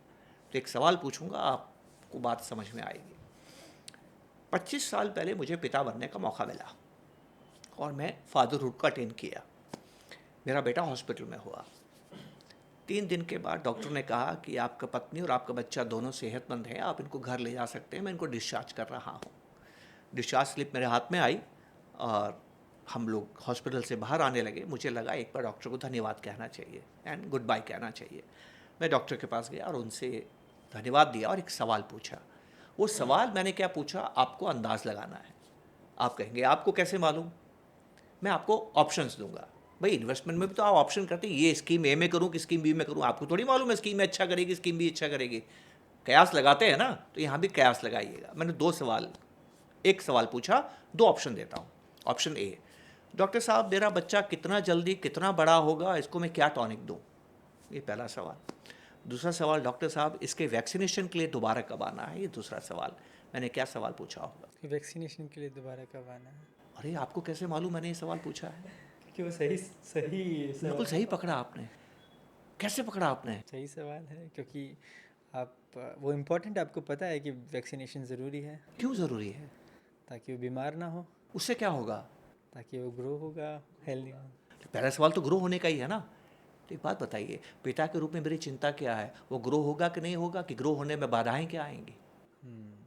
आप risk analyse. Exactly, life is managing risk. Growth follows, growth is given. हम सभी जानते हैं कि बच्चे बड़े होते हैं, दुनिया में सभी जानते हैं कि बाजार बढ़ता है। कौन नहीं जानता है? बाजार बढ़ता है। तो जैसे ही भगवान ने मुझे पिता बनाया, मेरा दायित्व, मेरी जिम्मेदारी क्या है कि उसके बड़े होने में खतरे से उसको बचाऊं। तो इन्वेस्टमेंट में पहले खतरों को समझिए। आप ही से पूछता हूँ, म्यूचुअल फंड में खतरे ज़्यादा हैं कि डायरेक्ट स्टॉक में खतरे ज़्यादा हैं? जहाँ खतरे ज़्यादा हैं दूर रहिए ना। कितनी इंपॉर्टेंट बात है। म्यूचुअल फंड आत्मा है, रिटर्न डायरेक्ट शेयर्स नहीं देते हैं, रिटर्न पोर्टफोलियोज देते हैं। मैंने आपसे कहा ना, डिटैचमेंट, लॉर्ड कृष्णा। इन्फोसिस अच्छा नहीं तो टीसीएस ले लूँगा, टीसीएस अच्छा नहीं तो एचसीएल टेक ले लूँगा। ये म्यूचुअल फंड्स करते हैं। और अगर आपको म्यूचुअल फंड की कॉस्ट ज़्यादा लगती है, आप ज़्यादा कमाने की कोशिश मत कीजिए ना। पैसिव फंड्स हैं, आइए बचाइए, कॉस्ट बचाइए। और एक इंटरेस्टिंग बात आपसे कहता हूँ, 80% एक्टिव फंड्स बेंचमार्क को नहीं हरा पाते हैं। क्या मतलब हुआ? Passive funds in totality out perform करते हैं एक्टिव फंड्स को। तो म्यूचुअल फंड ने भी तो आपको एक तरीका दिया है कि कम कॉस्ट में आप ज़्यादा पैसा बना सकते हैं। आम आदमी के लिए पहले ये समझिए आप आम हैं कि नहीं हैं, एक्सेप्ट कीजिए। मैं एक साधारण आदमी हूँ, मैं ना बड़ी बातें नहीं करता, जैसे कि कोई भी प्रधानमंत्री बन सकता है। जी हाँ, कोई भी प्रधानमंत्री बन सकता है, पर मेरे चांसेस क्या हैं? मुझे प्रधानमंत्री बनने की कोशिश नहीं करनी है, मुझे अपने सपने पूरे करने की कोशिश करनी है। मुझे वॉरेन बफेट झुंझुनवाला नहीं बनना है, मुझे बहुत ज़्यादा रिटर्न कमाने की कोशिश नहीं करनी है, मुझे अपने सपने पूरे करने हैं। और जब मैं स्टैटिस्टिक्स देखता हूँ तो मैं ये देखता हूँ कि म्यूचुअल फंड में मेरे सपने पूरे होने की संभावनाएं कहीं ज़्यादा है। ये मामूली बात हमें समझनी है। मैं एक बहुत छोटी सी बात आपसे कहता हूँ और अपनी बात को और बेहतर तरीके से बताने की कोशिश करता हूँ कि इन्वेस्टिंग क्या है। आप कभी जंगल सफारी में गए हैं? कौन सा जानवर की फ़ोटो लेके आते हैं और सबको भेजते हैं और सबको दिखाते हैं? टाइगर। क्यों? टाइगर ही क्यों? सबसे मैजेस्टिक है वो। क्यों मैजेस्टिक है वो? दूसरे जानवर बेचारे क्यों आपके प्रेम के हकदार नहीं है? मिस्टीरियस है, बड़ा है, खतरनाक है, सुंदर है। कितनी बार आप जानते हैं इसका कारण हमारा समाज है। बचपन में क्या सिखाया गया आपको? क्लास में क्या सिखाते थे? सबसे लंबी नदी कौन सी है, सबसे ऊंचा पहाड़ कौन सा है, सबसे बड़ा जानवर कौन सा है, सबसे ताकतवर कौन सा है। हमें हमारी ज़िंदगी को हमें यही बना के रख दिया गया है। ज़िंदगी केवल सबसे लंबे, सबसे बड़े, सबसे ऊंचे, सबसे गहरे के लिए नहीं होती है, ज़िंदगी सबके लिए होती है। भगवान सभी प्राणियों से बराबर प्यार करता है। हम ही हैं जो शेर से ज़्यादा प्यार करते हैं। शेर जंगल का राजा है, वो सबको हराता है, सबसे ताकतवर है, देखने में सुंदर है। कितनी हमने एडजेक्टिव्स उसके शेर के सामने लगा दिए। पर आप जानते हैं शेर एक बहुत गरीब प्राणी है। कैसे गरीब प्राणी है? वो 10 बार कोशिश करता है ना तो एक बार शिकार हाथ में आता है उसके, 9 बार वो नाकामयाब होता है। 7 दिन 8 दिन भूखे रहना पड़ता है उसको। तो मुझे शेर नहीं बनना है जो नाकामयाब होता है, मुझे वो बनना है जो कामयाब होता है। शेर की इस नाकामयाबी को देख के ना जो लेपर्ड है ना वो बड़ा होशियार बना, भगवान के पास गया और भगवान से कहा कि मुझे शेर जितना बड़ा शरीर मत दीजिए, वो भाग नहीं पाता है और हिरण को पकड़ नहीं पाता है, फेल हो जाता है। मुझे शरीर आप थोड़ा सा छोटा दे दीजिए ताकि मैं पेड़ पे भी चढ़ सकूंगा और ऊपर से कूद के मैं शिकार कर सकूंगा। इसकी सक्सेस रेट बढ़ के 40% हो जाती है। ये 10 बार कोशिश करता है, 4 बार कामयाब होता है। उसको देख के चीता भगवान के पास जाता है। चीता कहता है मुझे लेपर्ड से भी ज़्यादा कामयाब होना है, आप मुझे इतना तेज़ भगाइए कि दुनिया में मेरे से ज़्यादा तेज़ कोई भाग ना सके। द स्पीड ऑफ चीता इज़ 125 km/h। जो उसका शिकार हिरण है उसकी स्पीड 70 किलोमीटर है। अब 125 वाला 70 को आसानी से पकड़ लेगा, पर उसका दुर्भाग्य आप जानते हैं क्या है? जब आप इतना तेज़ भागते हैं ना तो शरीर में गर्मी इतनी हो जाती है कि आप एकदम से थक जाते हैं। चीता 2 मिनट से ज़्यादा भाग नहीं सकता है। 2.5 मिनट भाग लिया ब्रेन हेमरेज हो जाएगा, इतना दिमाग गर्म हो जाएगा, उसको रुकना ही पड़ता। और आप जानते हैं फिर वो दिन भर नहीं भाग सकता, इतना थक जाएगा। उसका सक्सेस रेट है 50%। आप जानते हैं इन सब की हालात देख के वाइल्ड डॉग ने क्या किया? वो भगवान के पास गया और भगवान से कहता है न मुझे शेर जितनी ताकत चाहिए, न मुझे शेर जितना बड़ा शरीर चाहिए, न मुझे लेपर्ड जैसे पेड़ पे चढ़ने की शक्ति चाहिए, न मुझे चीता जैसे तेज भागने की शक्ति चाहिए, ना मुझे बड़े नाखून चाहिए, ना मुझे दांत चाहिए। हे भगवान, आप मुझे बस 1 घंटे तक भाग सकूं ऐसी ताकत दे दो, स्पीड भी नहीं चाहिए। The speed of wild dog is 35 kilometres, that's all. The speed of antelope is 70 kilometres, लेकिन वो 15 मिनट ही भाग सकता है। ये जब इसके पीछे पड़ता है ना तो हिरण डर के भागता है, तेज़ भागता है। कुत्ता पीछे पड़ा रहता है, कोई परवाह नहीं करता, भागने दो भागने दो। ये 1 घंटे तक भाग सकता है, वो 15 मिनट तक भाग सकता है, थक के गिर जाता है, कुत्ता जाके पकड़ लेता है। Success rate 95%। मैं वो वाइल्ड डॉग बनना चाहता हूँ जो सक्सेसफुली इन्वेस्ट करके पैसा बनाता है। इसमें डायरेक्ट स्टॉक्स की तरफ नहीं देखता हूँ, मैं देखता हूँ म्यूचुअल फंड्स की तरफ। ये हमें समझने की ज़रूरत है। लेकिन एक चीज़ का खुलासा मैं आपके साथ करना चाहता हूँ। कभी कभी डायरेक्ट स्टॉक्स मैं भी ले लेता हूँ। कब ले लेता हूँ? जब बाज़ार में ऐसे भाव आते हैं जो ला टपकाने वाले होते हैं। पर जब मैं उन कौन से शेयर्स को लेता हूँ? मैं उन शेयर्स को लेता हूँ जो मैच्योर्ड बिजनेसेस होते हैं और ऐसे बिजनेसेस जिसके बिना जीवन संभव नहीं है, क्योंकि ये आपके जीवन भर ये बिज़नेस चलते रहेंगे और वो आपको डिविडेंड देते रहेंगे। और मुझे लगता है ज़िंदगी का जो सबसे अच्छी कमाई है वो डिविडेंड की कमाई है क्यों डिविडेंड की कमाई है? ये पेड़ से आम तोड़ने जैसा है, आम तोड़ो अगले साल फिर आ जाएगा। जो खर्चा करने में मज़ा डिविडेंड इनकम का आता है ना भारती जी, किसी का नहीं आता है। तो मैंने अपनी ज़िंदगी में 2008 और 2020 में शेयर्स खरीदे हैं। सन 2000 में अक्ल थी, पैसा नहीं था, और 92 में ना अक्ल थी ना पैसा था। तो 92 मैं इस्तेमाल नहीं कर पाया, सन 2000 इस्तेमाल नहीं कर पाया, 2008 को मैंने भरपूर इस्तेमाल किया, 2020 को भरपूर इस्तेमाल किया, और कुछ ऐसे बिजनेसेस लिए जहाँ से मुझे डिविडेंड मिलता है। और एक राज की बात आपको बताता हूँ, जो डिविडेंड की ग्रोथ है ना, मेरी कॉर्पोरेट लाइफ की सैलरी ग्रोथ से ज़्यादा है। And that's the finest income one can have. तो आप डायरेक्ट स्टॉक्स कीजिए, लेकिन इसके लिए मत कीजिए कि आपको मल्टी बैगर चाहिए। हमने अपनी दुनिया बर्बाद कर दी है मल्टी बैगर चुनने में।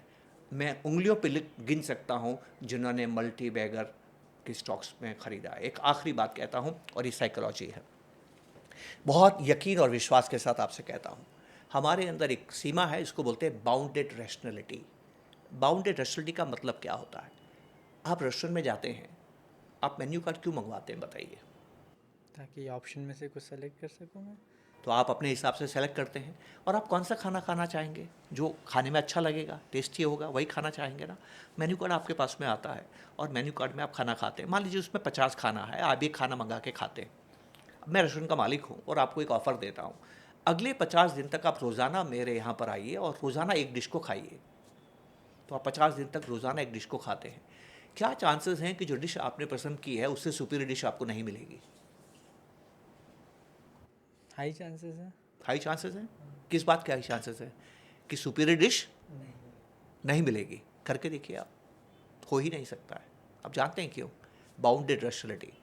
दावे से आपसे कहता हूँ, जिस शेयर ने सबसे अच्छा किया वो कभी आपके पोर्टफोलियो में नहीं होगा, हो ही नहीं सकता है, नॉट पॉसिबल।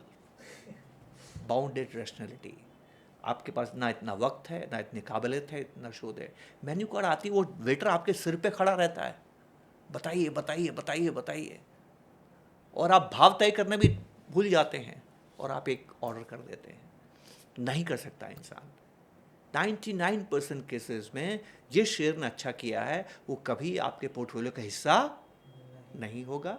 95% केसेस में जैसे आप उस शेयर के पास जाएंगे वो टॉप होगा, उसके बाद वो नहीं बढ़ेगा। आप चौराहे पे खड़े हो जाइए बॉम्बे के, पेन और पेंसिल हाथ में लीजिए, किसी भी आदमी को पूछिए कि आपके शेयर खरीदने के बाद भाव गिरता है कि बढ़ता है, वो क्या बोलेगा? 95% में कैसे बोलेगा कि मेरे खरीदते ही उसके भाव गिरते हैं और बेचते ही उसके भाव बढ़ जाते हैं। ऐसा ही आपको मिलेगा। Bounded rationality. डायरेक्ट स्टॉक से दूर रहिए, इसमें सिर्फ आकर्षण है, मर्म नहीं है। स्टैटिस्टिक्स, मैं तो स्टैटिस्टिक्स से तय करता हूं आपको क्या करना है। कितने लोगों ने म्यूचुअल फंड करके पैसा बनाया, कितने लोगों ने डायरेक्ट स्टॉक्स में पैसा बनाया, आप देख लीजिए। एफ की हालत तो और ख़राब है, जो सबसे ज़्यादा प्रेम करते हैं लोग। 91% आर लूजिंग मनी। बताइए आप। जल्दी बनाना चाहते हैं और ज़्यादा बनाना चाहते हैं। मैंने आपके जो बच्चे का उदाहरण दिया था, हमारी ज़िंदगी की सबसे ख़राब बात है, हम जल्दी और ज़्यादा चाहते हैं। ये पैसा कमाने का नियम है, पैसा बनाने का नहीं है।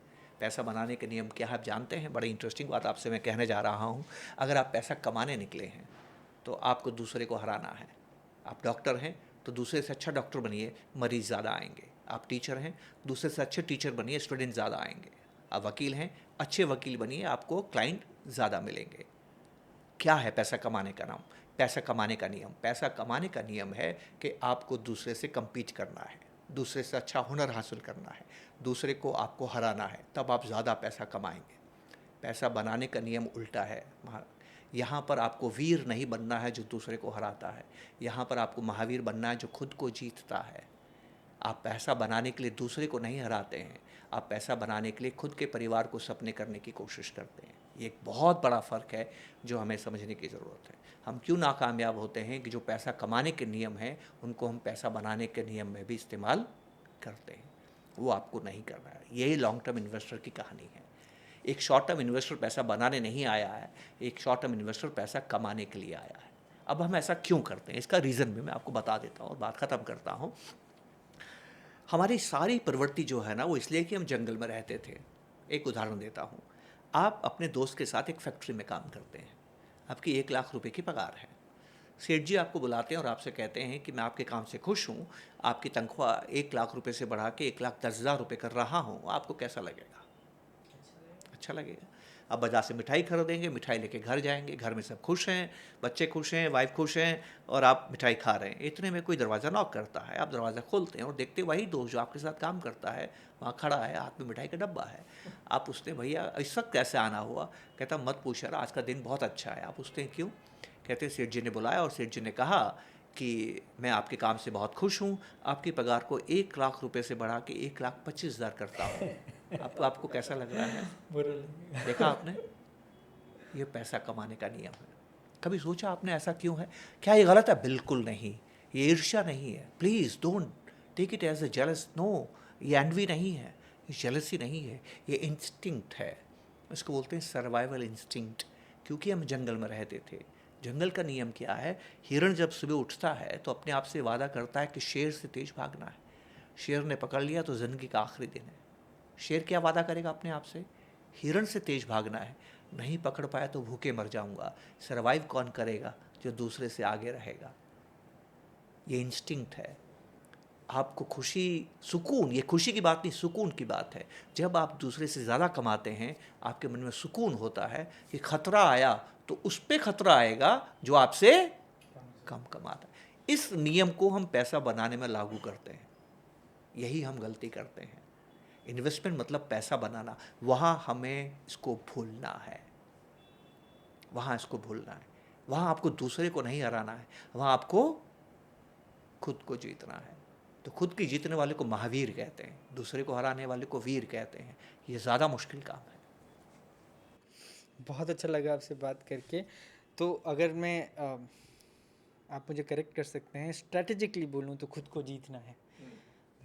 टेक्टिकली मैं क्या कर सकता हूँ अपने इन्वेस्टमेंट के लिए? This could be a concluding question. हाँ देखिए, टैक्टिकली तो बहुत ज़रूरी है, क्योंकि हमें पैसा बनाना बचपन से सिखाया नहीं गया है और ये करना बहुत मुश्किल है। तो हमारे अंदर दो चीज़ें होती हैं, और एक चीज़ होती है एक्साइटमेंट। हम हमेशा एक्साइटमेंट में भी रहना चाहते हैं, और एक दूसरी चीज़ होती है लॉन्ग टर्म में हमें सपने पूरे करने। तो आपको पोर्टफोलियो को आपको दो हिस्सों में बांटना है। एक पोर्टफोलियो आपका स्ट्रेटेजिक पोर्टफोलियो, कुछ भी हो जाए, बाज़ार में कुछ भी हो जाए, इकोनॉमी में कुछ भी हो जाए, उस पोर्टफोलियो को मुझे छेड़ना नहीं है। तो आप अपना 60-70, हाँ मैं तो यहाँ तक कहूँगा 80% तक पोर्टफोलियो स्ट्रेटेजिक बनाइए, और 10-20% का पोर्टफोलियो टैक्टिकल बनाइए, जहाँ आप सारा खेल कूद कीजिए जो आपको करना है। ये स्टॉक में जाना है, वो स्टॉक में जाना है, ये सेक्टर करना है, वो सेक्टर करना है। इसमें क्या होता है, मैं कहूँगा हाथ की खुजली भी आप दूर हो जाएगी, आपकी एक्साइटमेंट भी आपको पूरा ज़िंदगी में मिल जाएगा, और स्ट्रेटेजिकली जो इन्वेस्टमेंट करेंगे उसमें आपके सपने पूरे करने लायक भी दौलत आप बना लेंगे। ये बहुत ज़रूरी है। मेरा ये मानना है कि आपको पैसा बनाना ज़्यादा ज़रूरी है बनिस्बत इसके कि आपको पैसा दूसरे से ज़्यादा बनाना है। इसका रीज़न मैं आपको बताता हूँ कि आप हर जगह कम्पीट करते हैं, सड़क पे कम्पीट नहीं करते हैं। सड़क पे क्योंकि सबके डेस्टिनेशंस अलग होते हैं। अब देखिए, सड़क पे आप जा रहे हैं, दूसरी गाड़ी आपसे तेज़ आगे निकल गई, आप ईर्ष्या नहीं करेंगे। क्यों? क्योंकि वो अपने घर जा रहा है और आप अपने घर जा रहे हैं। दोस्त के केस में आप दोनों एक ही फैक्ट्री में जाते हैं। ये मामूली सी बात हमें समझने की ज़रूरत है। तो हमें क्या करना है, मैं अपनी बात ख़त्म करता हूँ। लक्ष्य किसे बनाना है? मैं अपनी भाषा में इसको अक्षय पात्र कहता हूँ। भारतेंद्र जी, अक्षय पात्र क्या है? भगवान ने हमें यहाँ भेजा है हमारी इच्छाएं पूरी करने के लिए। हमारे शास्त्रों में धरती को बोला गया है इच्छा लोक, यहाँ आपको अपनी इच्छाएं पूरी करनी है। और दूसरा नाम है धरती का मृत्यु लोक, है ना? यहाँ मृत्यु हर एक की होती है। जिसकी मृत्यु होती है, हमारे यहाँ माना गया है कि अगर उसकी इच्छाएं पूरी नहीं हुई है तो उसको धरती पे वापस आना पड़ता है, और जिसकी इच्छाएं पूरी हो गई है, मृत्यु के साथ उसको मोक्ष मिलता है और वो धरती पे वापस नहीं आता है। तो भगवान ने आपको यहाँ पर इच्छाएं पूरी करने के लिए भेजा है। पहली चीज़ तो आप ये लिख लीजिए, जिसकी इच्छाएं पूरी होती है उसको खुशी मिलती है और मोक्ष मिलता है। अब खुशी किस में है, ये मैं आपको बताने की कोशिश करता हूँ। ये मैंने सीखा है अमेरिकन कॉन्स्टिट्यूशन के डिक्लेरेशन ऑफ इंडिपेंडेंस से। वहाँ थॉमस जेफरसन पूछते हैं what is the purpose of life, और आगे खुद ही कहते हैं purpose of life is pursuit of happiness. आप ज़िंदगी में खुश रहना चाहते हैं। तो भारतेंद्र जी, अगर मैं किसी से पूछता हूँ ना कि आप क्या करते हैं, तो वो बोलता है गवर्नमेंट जॉब करता हूँ। किसी से पूछता हूँ क्या करते हैं, मैं टीचर हूँ। मैं किसी से पूछता हूँ आप क्या करते हैं, मैं शॉपकीपर हूँ। आप क्या करते हैं, मैं प्राइवेट जॉब करता हूँ। आप क्या करते हैं, मैं एडवोकेट हूँ। मैं लोगों से पूछता हूँ आप क्या करते हैं, वो अपना प्रोफेशन बताते हैं। क्यों? क्योंकि उस प्रोफेशन को करके वो पैसा कमाते हैं और पैसा कमा के अपना घर चलाते हैं। तो हमने क्या सीखा है, हमें घर से निकलना है, किसी का काम करना है, पैसा कमाना है और घर को चलाना है। पैसा कमाने में एक दोष है, वो दोष क्या है, जब आप पैसा कमाते हैं तो आप दूसरे को समय देते हैं जो आपको पैसा दे रहा है। डॉक्टर मरीज़ को समय देता है, वकील क्लाइंट को समय देता है, दुकानदार ग्राहक को समय देता है, टीचर स्टूडेंट को समय देता है, ड्राइवर यात्री को समय देता है। समय भी तो कीमती है कि समय फालतू है, बताइए? समय भी कीमती है। ज़िंदगी में एक दिन ऐसा आना चाहिए कि आप अपना समय स्वयं पर खर्च करें। तो मेरा ये मानना है कि ज़िंदगी आपकी ज़िंदगी तब तक नहीं है जब तक कोई आपसे सवाल पूछे कि आप क्या करते हैं और आपका जवाब ये निकले, जो मेरी मर्ज़ी। 15-20 साल तक आप कमाई कीजिए, लेकिन अक्षय पात्र बनाइए। उसके बाद पैसा आपके लिए काम करेगा और कोई आपसे पूछेगा आप क्या करते हैं, तो आप कहेंगे जो मेरी मर्ज़ी। तो आप काम नहीं करेंगे, आप काम ज़रूर करेंगे, पर आप वो काम करेंगे जिस काम को करने में आपको मज़ा आता है। अंत में हमें काम तो करना है, पर वो काम करना है जिसको आपको करने में मज़ा आता है। And this is ultimate goal of investing. तो इन्वेस्टिंग का क्या गोल है? लिबरेशन। वो आपको मुक्त करती है, आज़ाद करती है। दूसरे से ज़्यादा कमाने का यहाँ कोशिश भी नहीं करना है, आज़ाद होना है। आप क्यों कमाई के नियम इस्तेमाल करने हैं? यही वो बात है जो हमें समझनी है। Sir, thank you very much. It was a very insightful बहुत बहुत session. शुक्रिया आपका, समय दिया आपने, इसलिए बहुत बहुत शुक्रिया।